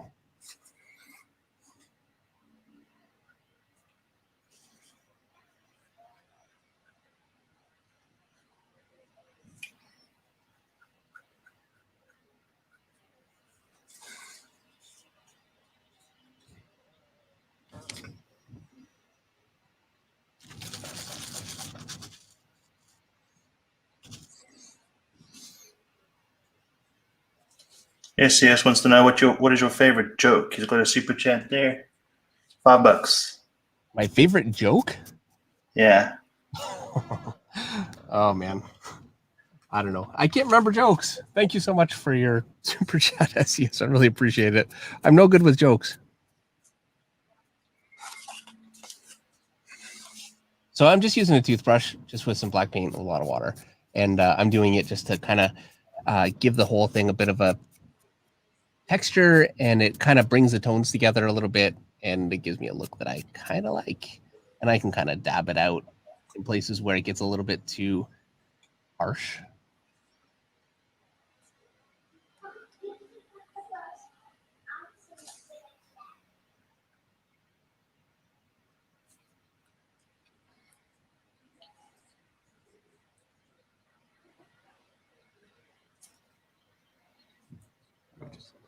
here.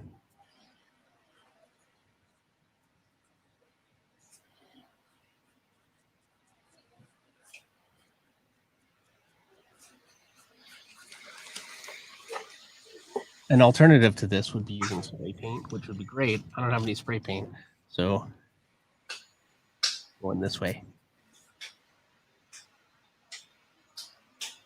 All right.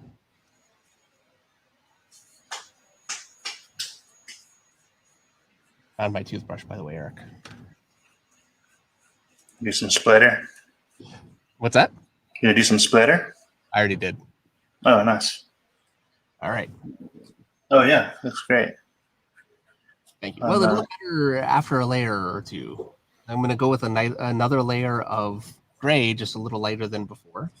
Again. And then that kind of pushes it back and hopefully it's working.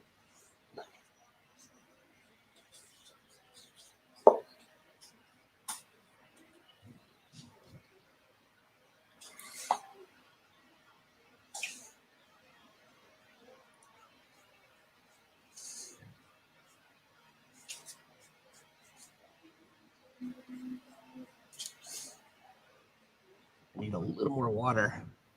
When I feel it drag just a little bit, I really want to get fine detail, and it needs to be fairly wet. And it's like such a fine line between too wet and, you know. Right. Yeah.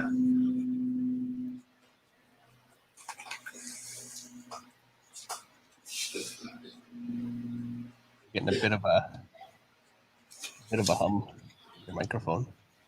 I'm sorry. Getting a bit of a hum in your microphone. All right. You know what? It might be a fan in here. Let me turn it off.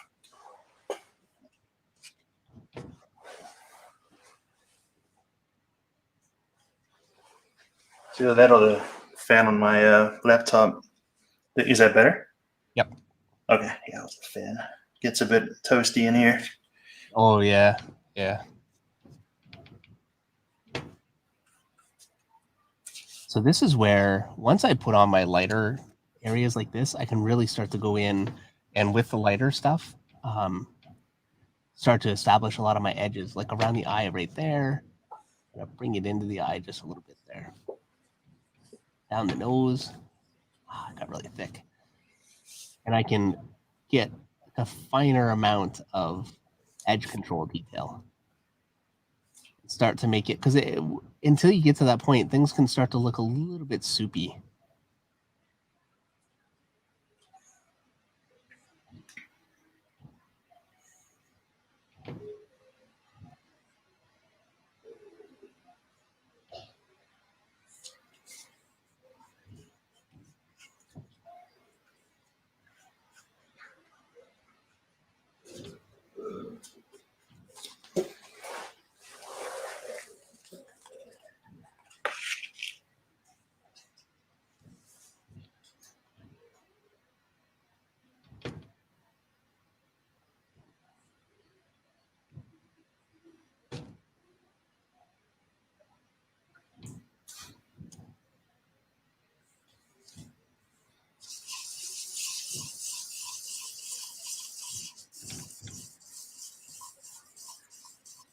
So are you almost pure white right now? Yeah, I'm mostly white. I'm not pure white though. Okay. Still pretty far away. Are you gonna how wide are you gonna go? Are you gonna add a lot of specular highlighting or? Yeah, because I like Simon Bisley. So Yeah.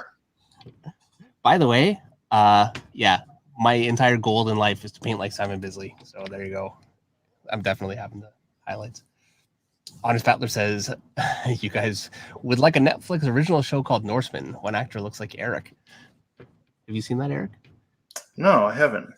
Now I'm curious. Yeah.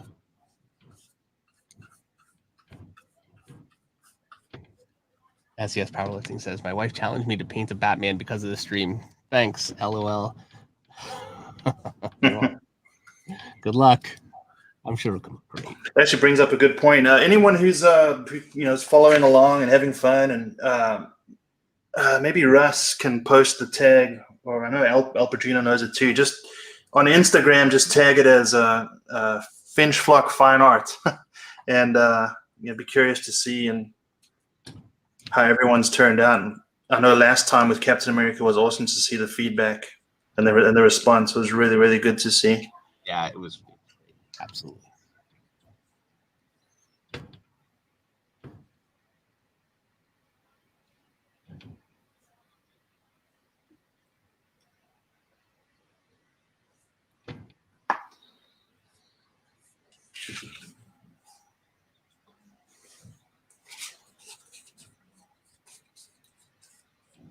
And some of these light areas that I'm putting on can start to look a little blown out, but they darken so much when they dry. It really, really settles. So I bear that in mind, and I allow them to be just a little bit too sharp, because I know that they won't be.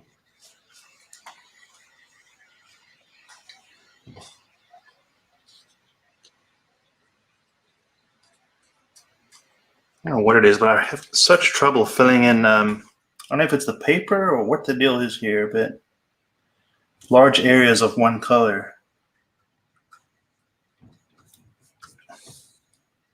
I don't know. Dry so fast. I probably need a better. It could be the black that I'm using too. I don't know. You mean you're using? I'm using ivory black, trying to cover in this section down here, and I'm having a real time.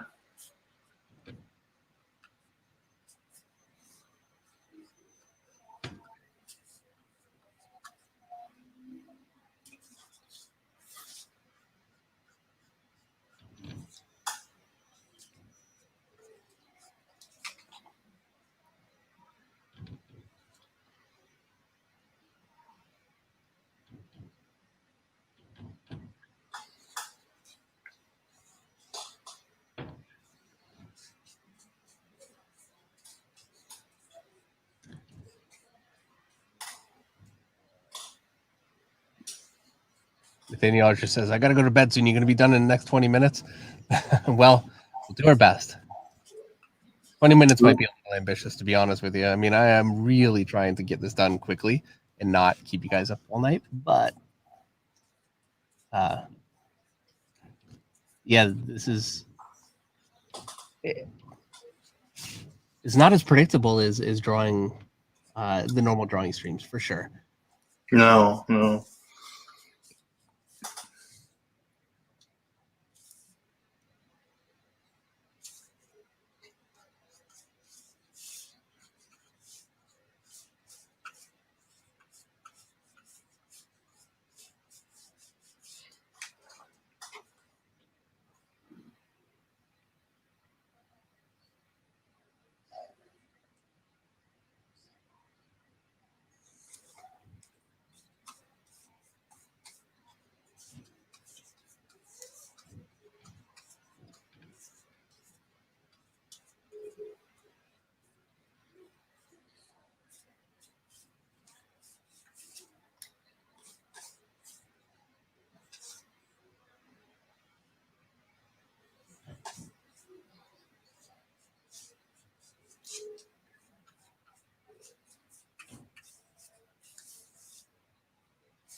David, when did you start learning how to draw? I was 20. I had dropped out of high school, which I don't recommend. And I wanted to find something that I could do that I knew that I liked to draw when I was younger. I just never pursued it. And it wasn't until I read some of my sister's comics. She was a big fan of X-Men and Excalibur and that kind of thing. And I never really gave it a chance. And then I gave it a shot one day. I started reading her X-Men and I just really liked it. So that got me into comics. And then very shortly after that, I thought, you know what? Maybe this is something that I could do. It's a chance for me because I'd like to just, draw, but I really hated art class. I actually failed art class in high school twice. I kept thinking it'd be an easy grade. Like all I need to do is just suck it up and do what they tell me to do, and I'll get the grade. And I just could not do it. I would just sit there and draw skulls in the back of the classroom.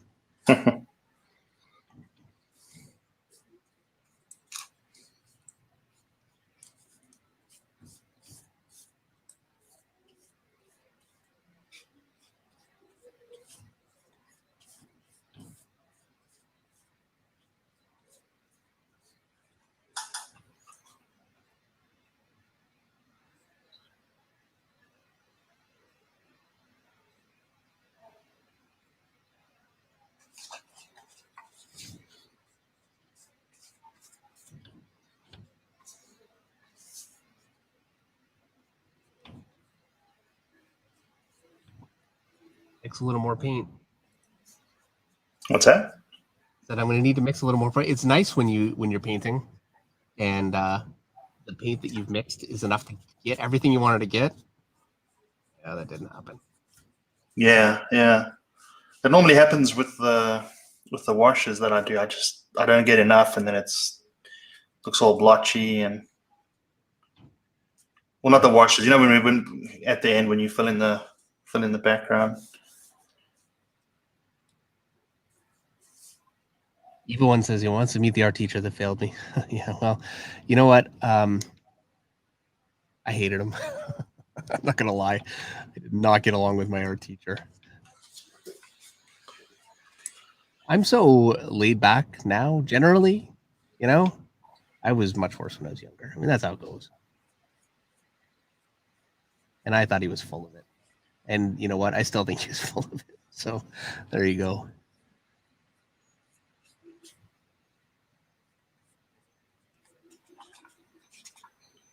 I was not a good art student.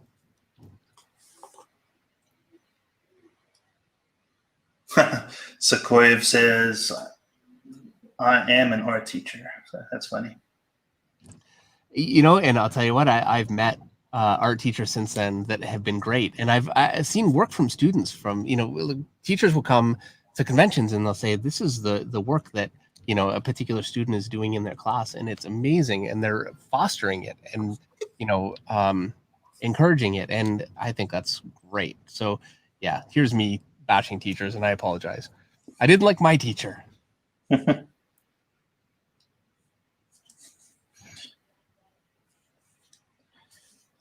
Next, he'll say, "I was your teacher." Yeah.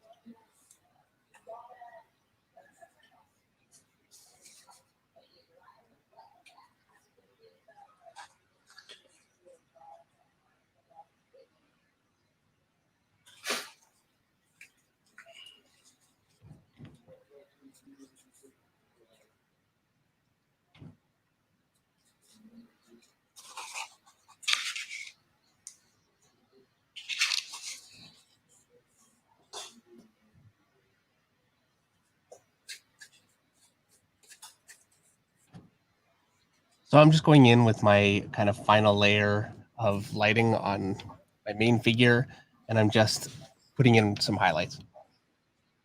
And so I know my lighting is really hitting at this angle. I don't think you really see my hand that well, but it's hitting really where the light is focused. And so what I'm doing is I'm putting a highlight exactly where the form is kind of touching the light, or at least as close as I can manage, because these aren't 3D models, so there's a certain amount of user error.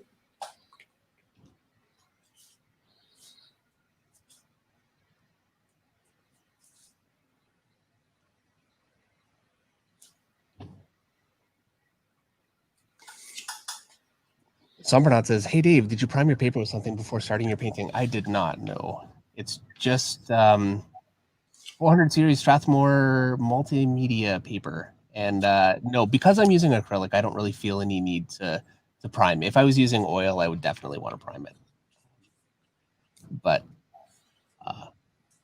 acrylic for me is fine. Like I never have any trouble anyway.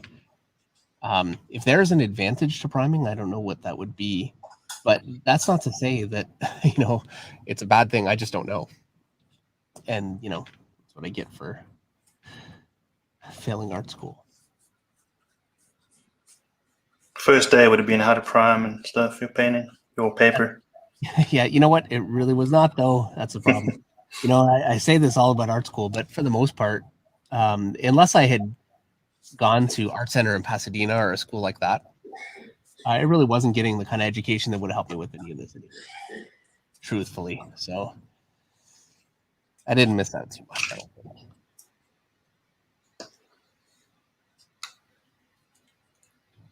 I'm really hitting it like a wrecking ball with my paint right now a little bit. I need to slow down.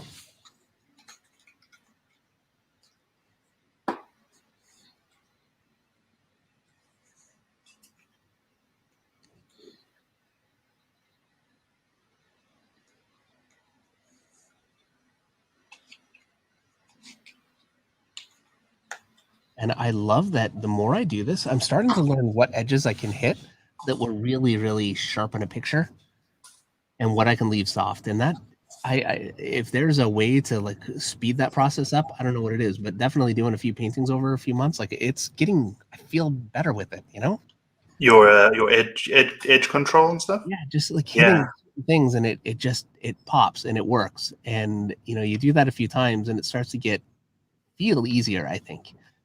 Yeah, absolutely. And then you can start drawing the eye to certain places because of that. Yeah. Yeah. Well, I don't know if I've gotten to that point. One thing at a time.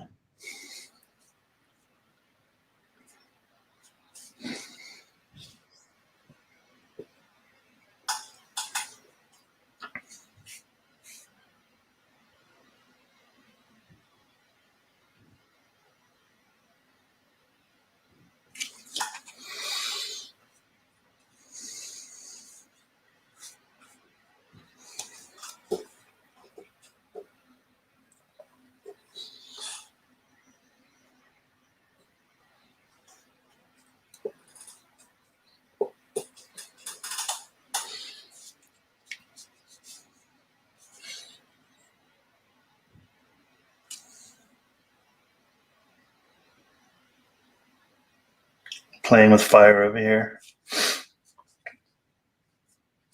Yeah. Yeah, I'm using this wash brush to cut into corners where I shouldn't be. Oh, why not? Oh no, like that. No. Oh, I shouldn't be laughing. I'm sorry. I wasn't looking, so it's not like I was laughing looking. I was more laughing at your pain. So I apologize. Yeah, I'm gonna messed up his chin. I'll have to fix that.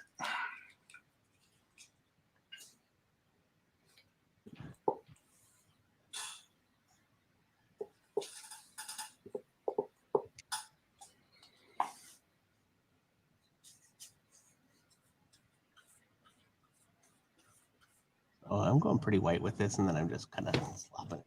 I don't know if that's really the right way to go, but I'm doing this. Seems like it's kind of working, I think.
Yeah, I think the reason why I'm struggling so much with this one is I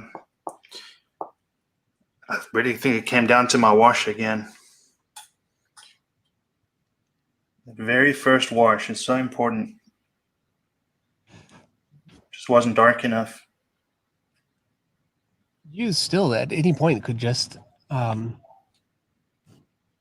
get your big huge brush and do Nice glaze. yeah, Yep. no problem. Yeah. Now the risk of doing that, of course, is you put yourself in a position where you bring your values together so much that you're it's like starting again. So there's Right, exactly, yeah.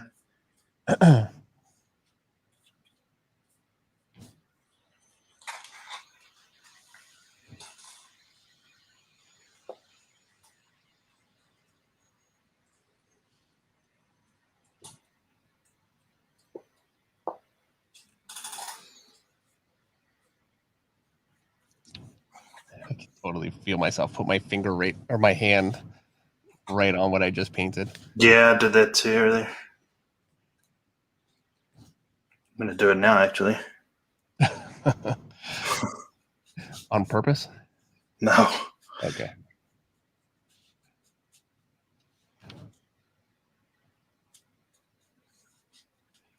All right, so I'm just going ahead and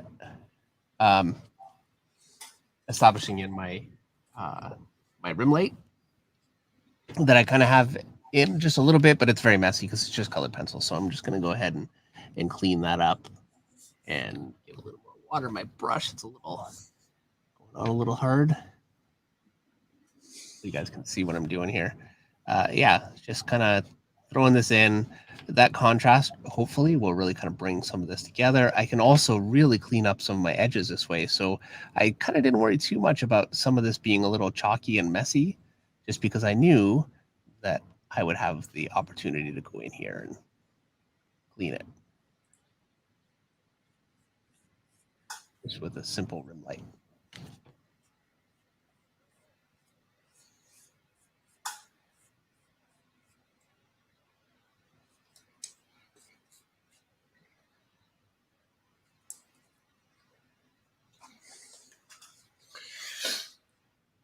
And so probably actually that colored pencil that I put on originally was a bit of a waste of time. So there you go. Whatever. There's a comment I have to find here.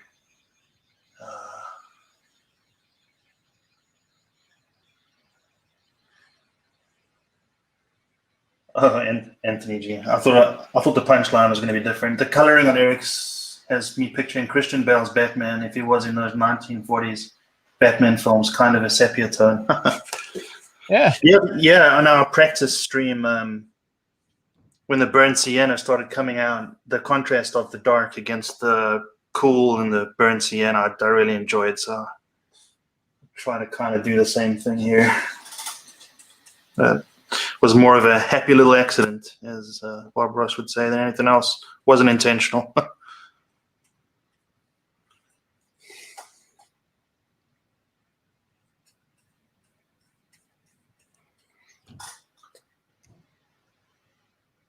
Dave, I love your painting streams. Do you think it's possible to achieve the same result as you by using watercolor and colored pencils instead of acrylics? It would be a different. You could achieve yes and no. The look of different paint is always going to be just a little bit different. So that's a fact or a factor, or whatever. Anyway, but yeah, absolutely, you certainly can. I personally struggle mightily with watercolor. It's very difficult for me. It's a more unforgiving medium, I find. So if you're comfortable with it, I'd say absolutely, it's a great medium to use.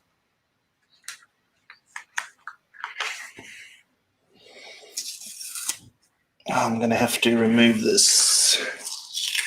So I'm gonna mess up bad if I don't turn this paper around. It's a glass table, so you might see my feet.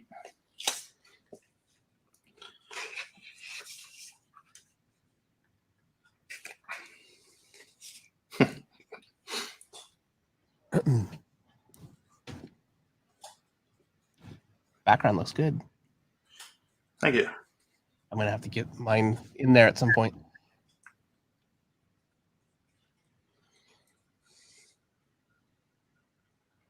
Yeah, I figured I'll throw it in, and then I should be able to fix some tonality. Yeah.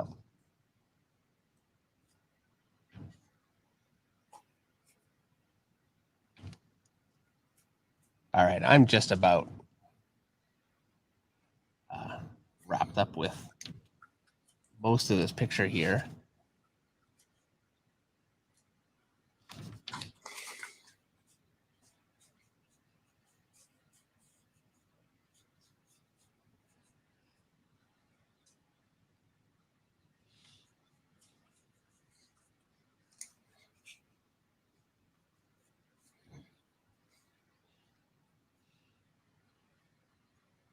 What you gonna do for a background? Actually, are you gonna keep it like that? Actually looks legit like that. Are you gonna change the tone, or? Yeah. Well, oh yeah. No, I'm gonna do some stuff with it right now. I just want to kind of darken this hand just a little bit. It's like pure water. Hold on. Let's try that again. Again, like pure water. What's going on? I'm sorry. Talking to myself. Oh, okay. Why I didn't just get this brush out earlier? I don't know. No excuse. That's easier. Trying to wash this stuff in with this tiny little brush like an idiot.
Gerald Lang says he wouldn't touch the background.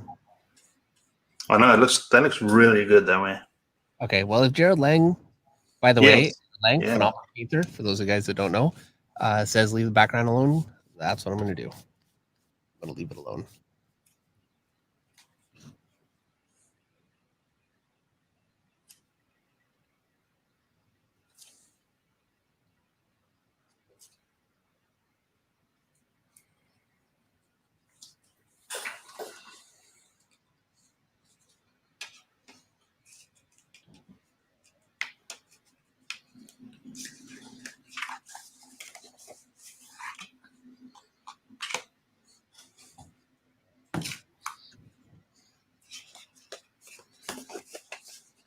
$10.29. We're doing great.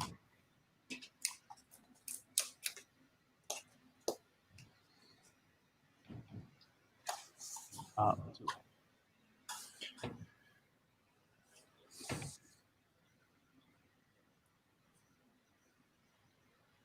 trying to paint on top of a wet surface here. Oh yeah, that's fraught with peril, huh? It is, and even though I know that, I haven't stopped with this. I'm going to keep going. This is why my paintings fall apart. Lack of patience. Oh, I gotta stop. This is stupidity. I'm stopping. I need to try. What am I doing? Uh-oh.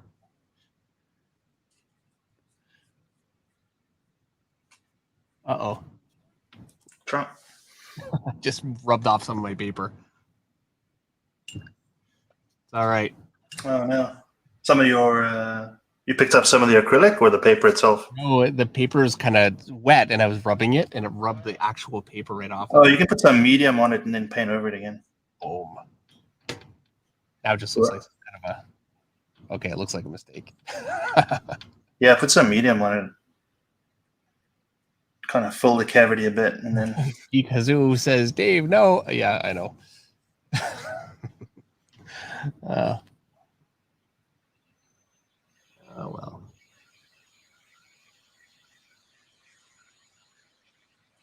Gerald, I might end up having to paint the background anyway. We'll see. I'm going to try and rescue it.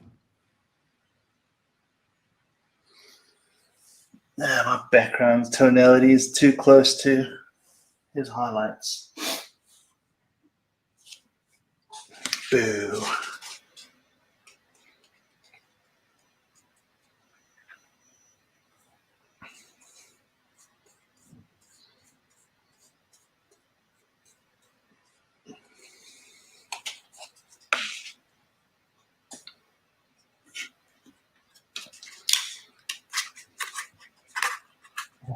Russ says, live without a net. This is great to watch. Thank you, Russ. What do you say? Russ is enjoying watching me splat. I think that's what he's saying. Oh, without a net, yeah. Yeah. Geraldine says, Dave, back away from the painting slowly and carefully. You're not engaged with the paint anymore. You know what? I'm almost done. I just have a little bit of stuff to fix now. Those are like famous last words. Or yeah. All right. I'm gonna leave his face alone for now. Oh, am I though? Yeah. No. Going for it again. Oh, see, now it's working. Very good.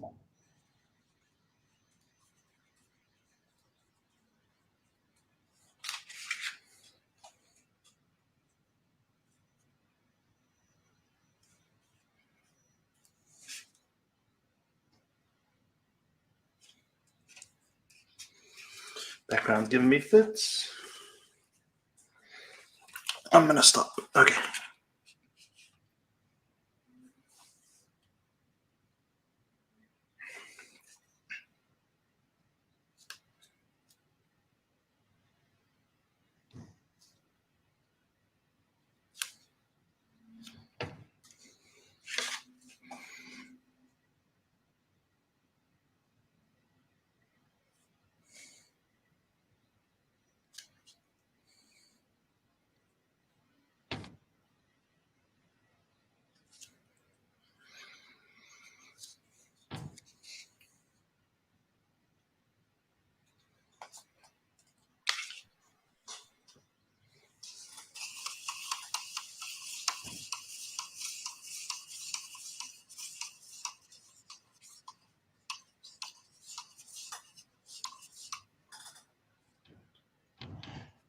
So you know what, David? I may have to wash over Batman one more time. What were you saying? I was going to say, I feel like it's fair to say that we both have struggled with this more than our practice version. Absolutely. Yeah. And that's just how it goes. We do. Yeah, painting's got a way of reminding you sometimes that you don't, you know what I mean? It's like, yeah, you're not in charge. Do you think you have it, huh? And it's like, yeah. Yeah, the whole day I was like, yeah, this one should be a whole, a breeze. Oh, yeah. No problem. Cut this down.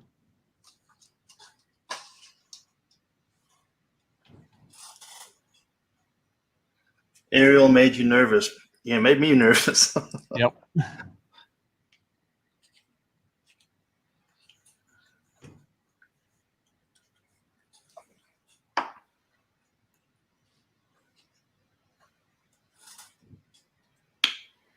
And like I said, this is what I'm talking about when I say, yeah, I don't know how to paint, because it's true. I don't know how to paint, I mean, sometimes it works, sometimes it doesn't. I'm not terrible with it. Like, I think it's all right. Yeah, I would say yours is very good. Definitely more than all right. That's for sure. Well, thank you. I'm curious if Ariel's still around. I haven't looked at the chat in a while.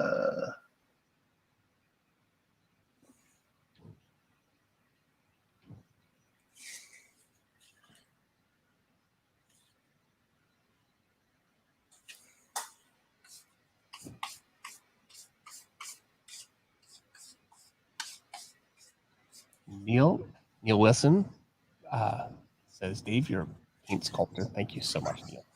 Gerald Lang says, I would add a varnish gloss right over side of Dave's Batman as a cast shadow of Batman on the concrete wall behind him to give it depth. the right side. So do you mean the right side of the picture or the right side, like here or here?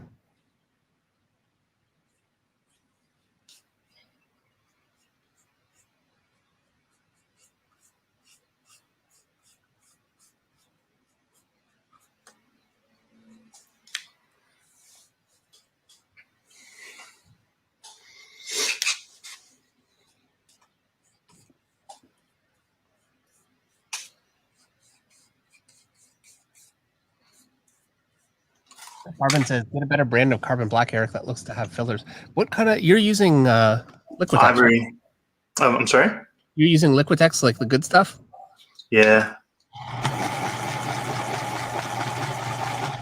Oh, sorry, Yeah. I forgot to hit mute again. Oh, it really isn't bad.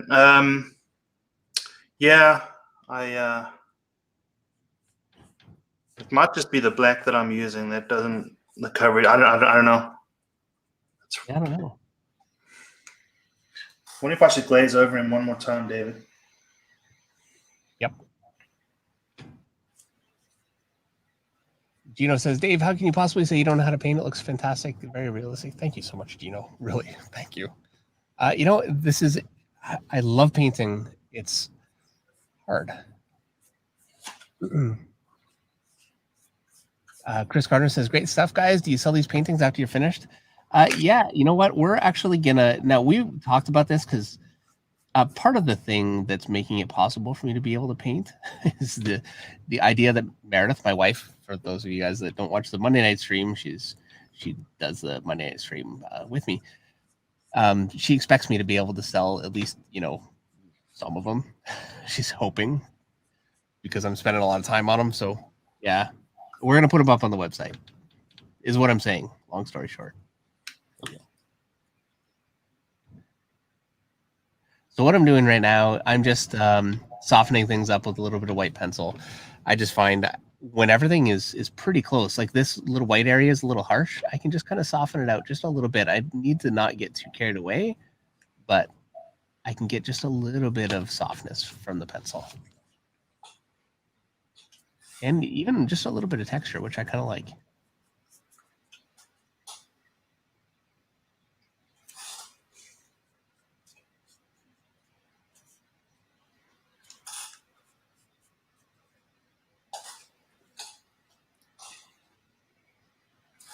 And this is where I can also, and I said this earlier on, but I can get quite a bit of edge control using the colored pencils. And so just going in here now, it's really possible for me to take advantage of the property of the pencil to be able to just shore some of that stuff up just a little bit. I feel like he got a little narrow in this area here. I went too light, too low, and so it flattened his chest down just a little bit. I'm gonna try and just hopefully subtly do this and see if I can make this just a little, fix that a bit.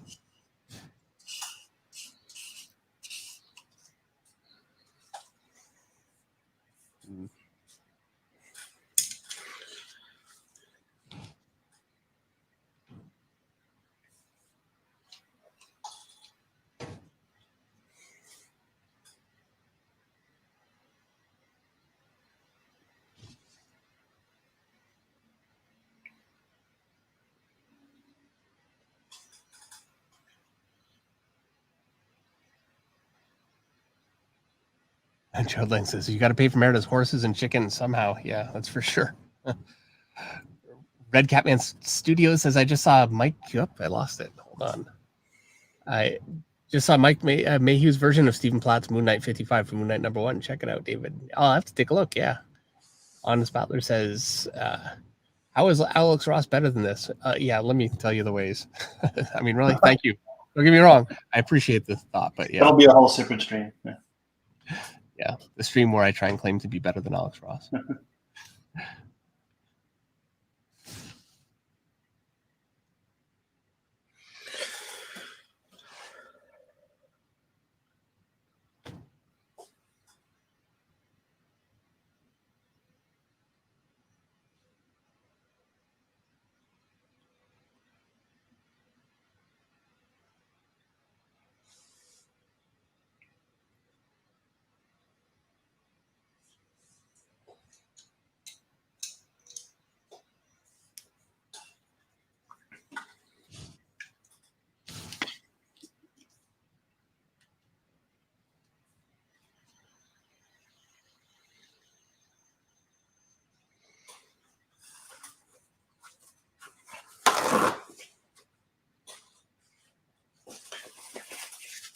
The paper towel? Yes. I messed. I got medium all over this bottle. So I thought that's either paper towel or a very dry fart. you know what? I was thinking to myself, I better just announce to the world here that that was a paper towel. Funny. I was like, surely folks won't think, the whole thinking you're not live thing. Right. Yeah. Yeah, Sheldon Martin. He said he thought it was.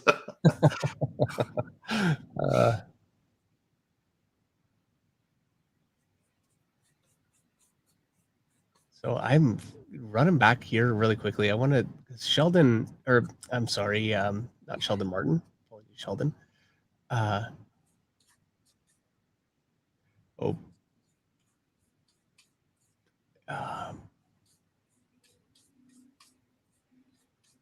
Gerald Lang had a suggestion about a background. I was seeing if he was going to clarify. I'm not seeing it. We'll leave it for now.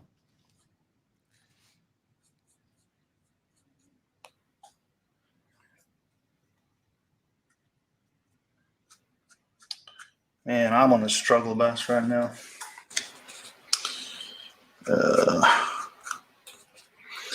It's weird. The minute I added the background, all the values just died. I'm gonna have to go in with black here. I think it gets it really easy for you to because I think it actually looks pretty good. I like the values. I would just find it. I think the values actually really work.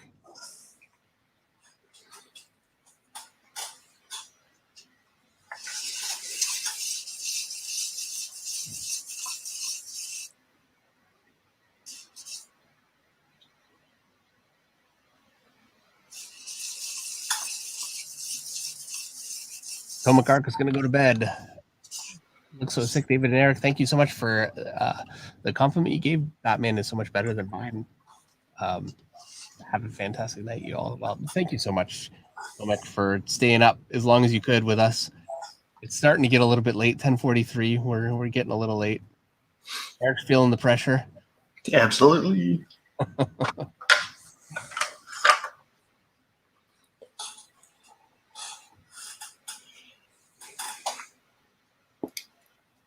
Really though, I think it's actually.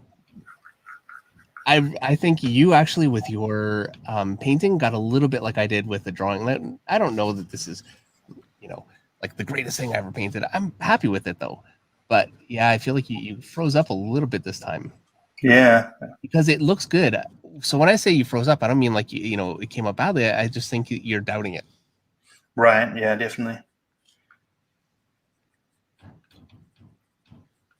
Because I think it looks good. I understand.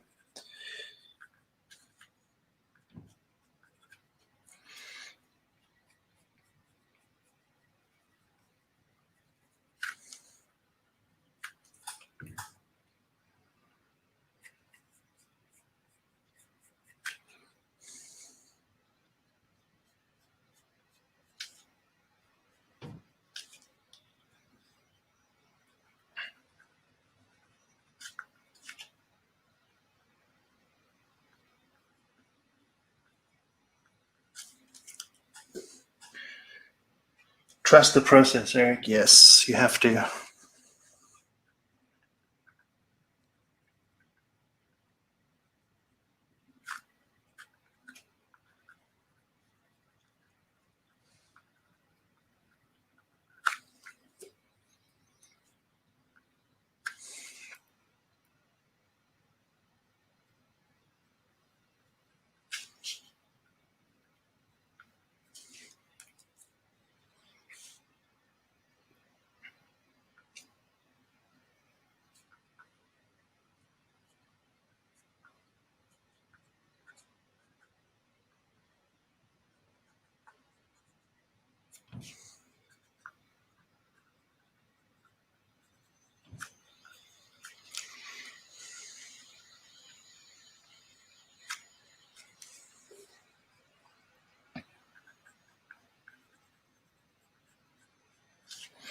So you're about done, Dave? Yeah, I'm just gonna call that one done. Except, you know what? I'm just gonna end up sitting here staring at it and fixing stuff as I go along. But whatever. Mostly done. Mostly. About there, but Liesel Huddleston says, I almost want to see David add colored pencils in the background. You know?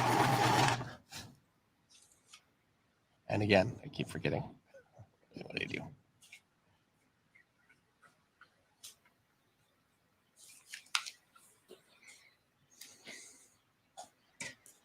Don't rush. You're fine, really. Like, yeah, don't rush. who, me? Actually read the questions, which it's very difficult to keep up with them when I'm working. Yeah. There you go. There's a little bit of colored pencil in the background. All right. That's going to be it for mine. Aside from maybe me staring at it and going, oh no, fixing something like those nose right here.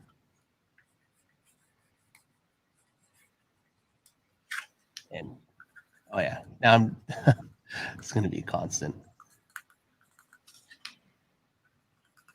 What's that? It's going to be constant me just going in and going, oh no, need to fix that. Need to fix that.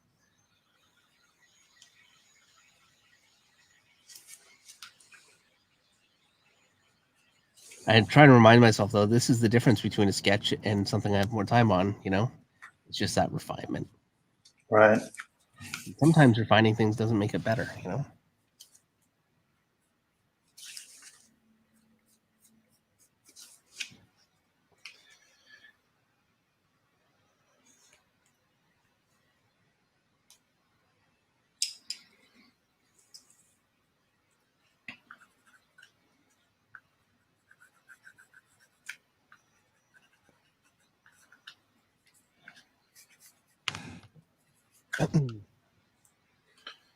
Dan G says, it looks awesome, Dave. Thank you so much, Dan. I really appreciate it. Henry Jeremick says, how about painting Bruce Lee? You know what? That is a good suggestion because we're really the biggest struggle for me is skin tones. And obviously Bruce Lee's got the black pants with the no shirt. So, you know, it'd actually be a pretty good one to try and paint. El Padrino says, masterpiece. Thank you so much, El Padrino. Really appreciate it. Thank you, Dylan Cersei.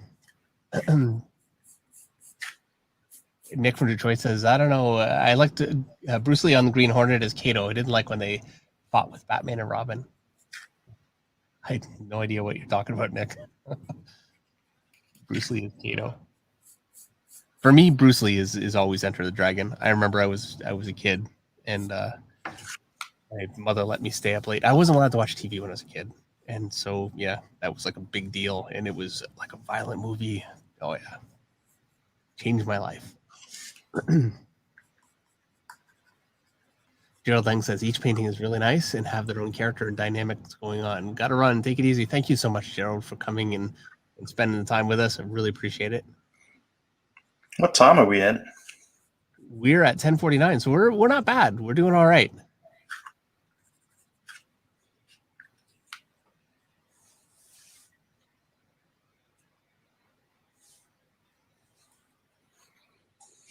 Honest Battler says, hey, Dave Finch, tell us where this painting is less than ideal, please. Honest Battler, like, I know that it is less than ideal. If I could tell you, I would fix it. This is the problem. You know, it's so much of not doing like the greatest kind of artwork in the world that you'd like to be doing is just, you know, you do your best. And if I knew how to make it better, I would.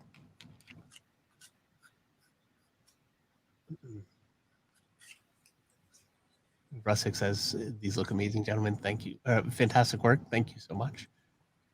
And Lazel Hedelson said, this went faster than last time, and the process was much more refined. Nice work. Thank you so much. Yeah, you know, it is definitely going faster. Eric's, I think yours is looking really, really good. I really think that you got in your head, and not in the picture worked. It looks good. You just look, you know what? I mean, I'm just as bad. It's tough doing this in front of a lot of people, something that neither of us are experts at. So yeah, gets a bit scary for sure. It really is. I have so much fun doing this. Yeah, absolutely. Jasmine Alice says, what kind of paper is that? My paper is Strathmore mixed media 400 pound paper, and Eric's is Strathmore acrylic paper. Yeah. And using the textured side. It comes with two sides. One side is more textured than the other. One side is really the side you're supposed to be painting on. It's got a bit of a faux canvas texture, and it really works nicely with paint.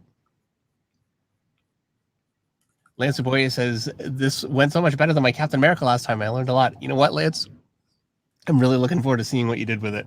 Yeah, definitely put it up and tag it. Yep. Everyone has a $2 super chat. It says, getting better every time. Love the lighting, guys. Thank you so much. I really appreciate it. And SDA says, hi, David. Hi, SDA. Robo Waffle says, you should do He-Man for another heavy skin tone character. Yeah, you know what? We did actually do He-Man. That was our painting that we did 2 weeks ago. It's on my Instagram. You can find it up on there. Incognito98 says, thank you so much, Dave, for this awesome stream. They really make my day. Thank you very much. Yeah, you know, there are times I wish we could just do this every day. But, you know, we actually have jobs. And, you know, I love my job. But there are often times when I wish I could just have been a painter. You know, certainly be a lot better at it by now. El Padrino says, also, I can't wait for that Kevin Nolan video, Dave. He's my favorite artist. Well, there you go. Eric, we're locked in. Yeah, you definitely need to do that. Yep. Dan G says, there's no way I'm posting this train wreck, LOL. You know what, Dan? I showed you guys my Conan picture. That was a train wreck. And yeah, there are times it's just not going to come together. It's totally all right. It's the process. I mean, if you don't want to show it, it's fine, but I think you should. Tom Morris is posting mine on Finchflock Facebook. That's great. Yeah, you know what? Meredith will end up showing me. Meredith is on Facebook all the time. I never am, but I'm kind of in effect on Facebook all the time because she's always showing me stuff. So I'm sure I will see it tomorrow. Quentin Bauer has a $4.99 super chat. Thank you so much. He says, great job to the both of you. Damn. David, what pencils did you use to draw this? I used, you can see all the paint all over my hands. I used Prismacolor Premiere. So this is white. I used black. It's a new pencil too. Not new today, but new this week. It's not going to last much longer. And I have a gray one. I used a 30% gray. It's actually a warm gray.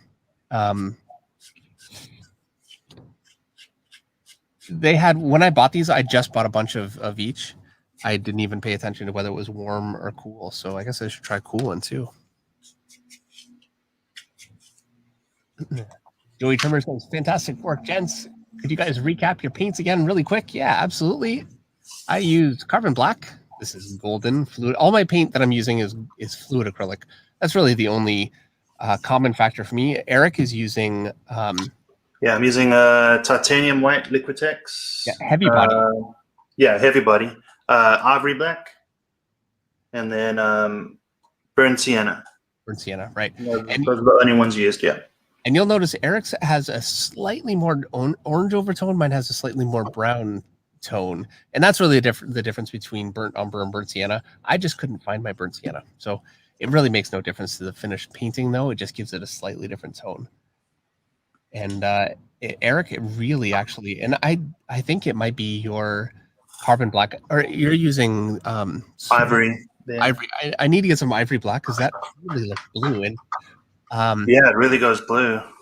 I think part of that is the orange undertone. It's a very strong orange, or it really makes it look strong with that.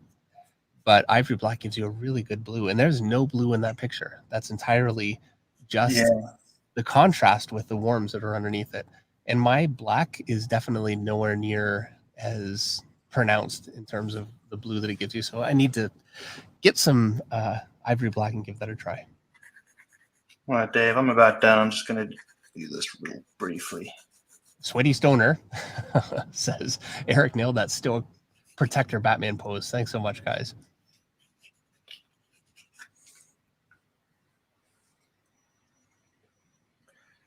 Jim Klein, it's too easy to just keep noodling with things. Amen. It is. El Padrino, Ariel told me on his Discord that he was very honored when he watched the first painting stream, and you said you were a fan of his. Yeah, well, absolutely. We both are, for a long, long time. He's incredible, and he's an incredible painter. He's an incredible black and white artist, and he's also really great at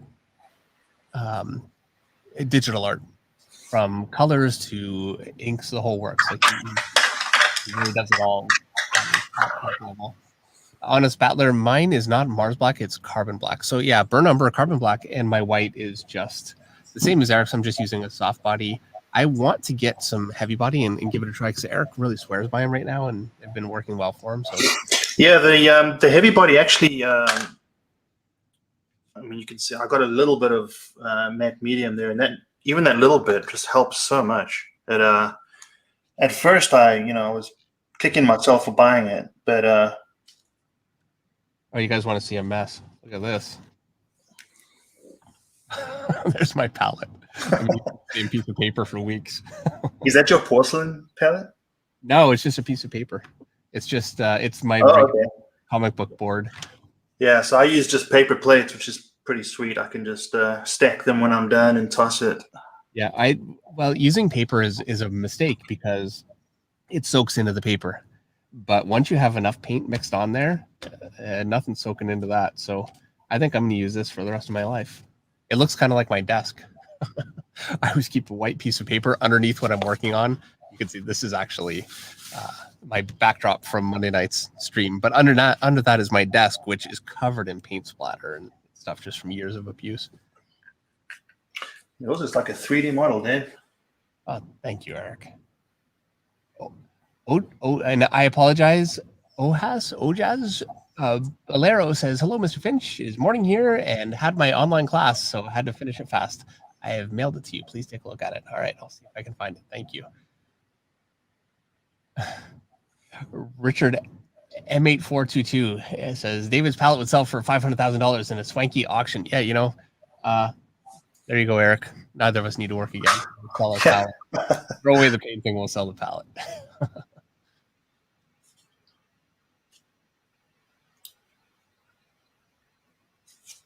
All right, I'm stopping. I'm going to keep noodling away here.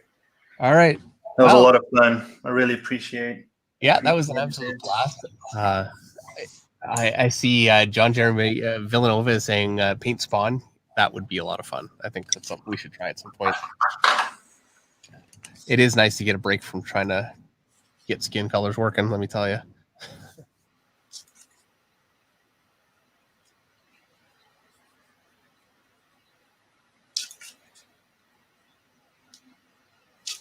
All right, well, while Eric signs his, I'm going to say to everyone that came out, we had a bit of an earlier night, so hopefully that's a little easier on you guys in the morning. Thank you so much for coming and spending Thursday night with us this time. This is the first of some more, I guess, process and art related streams that Eric and I will be doing over the course of the summer while Meredith is out busy wrangling horses. So next week, Eric and I will be doing a stream on Kevin Nolan, breaking down his style, doing some sketches, copying his work, closing the book, and trying to draw it ourselves and see what we can get from it. I really enjoy doing that. I feel like it's the best way to learn and improve is doing art studies of other artists, and then trying to draw it yourself and see how much you get from it. It really, really works for me. So I hope you guys will enjoy that the next time. And thank you so much for coming in and hanging out with us this time. Eric, you want to say something? Yeah, just again had an absolute blast, and really looking forward to seeing everyone's work. And thanks again, Dave, for having me. Absolute fun time for sure. Yeah, it always is. Thank you so much, Eric. All right, good night, everybody. We will see you next time. Sorry, Eric. No, I just said good night to everyone. Sorry. Yeah, all right, good night.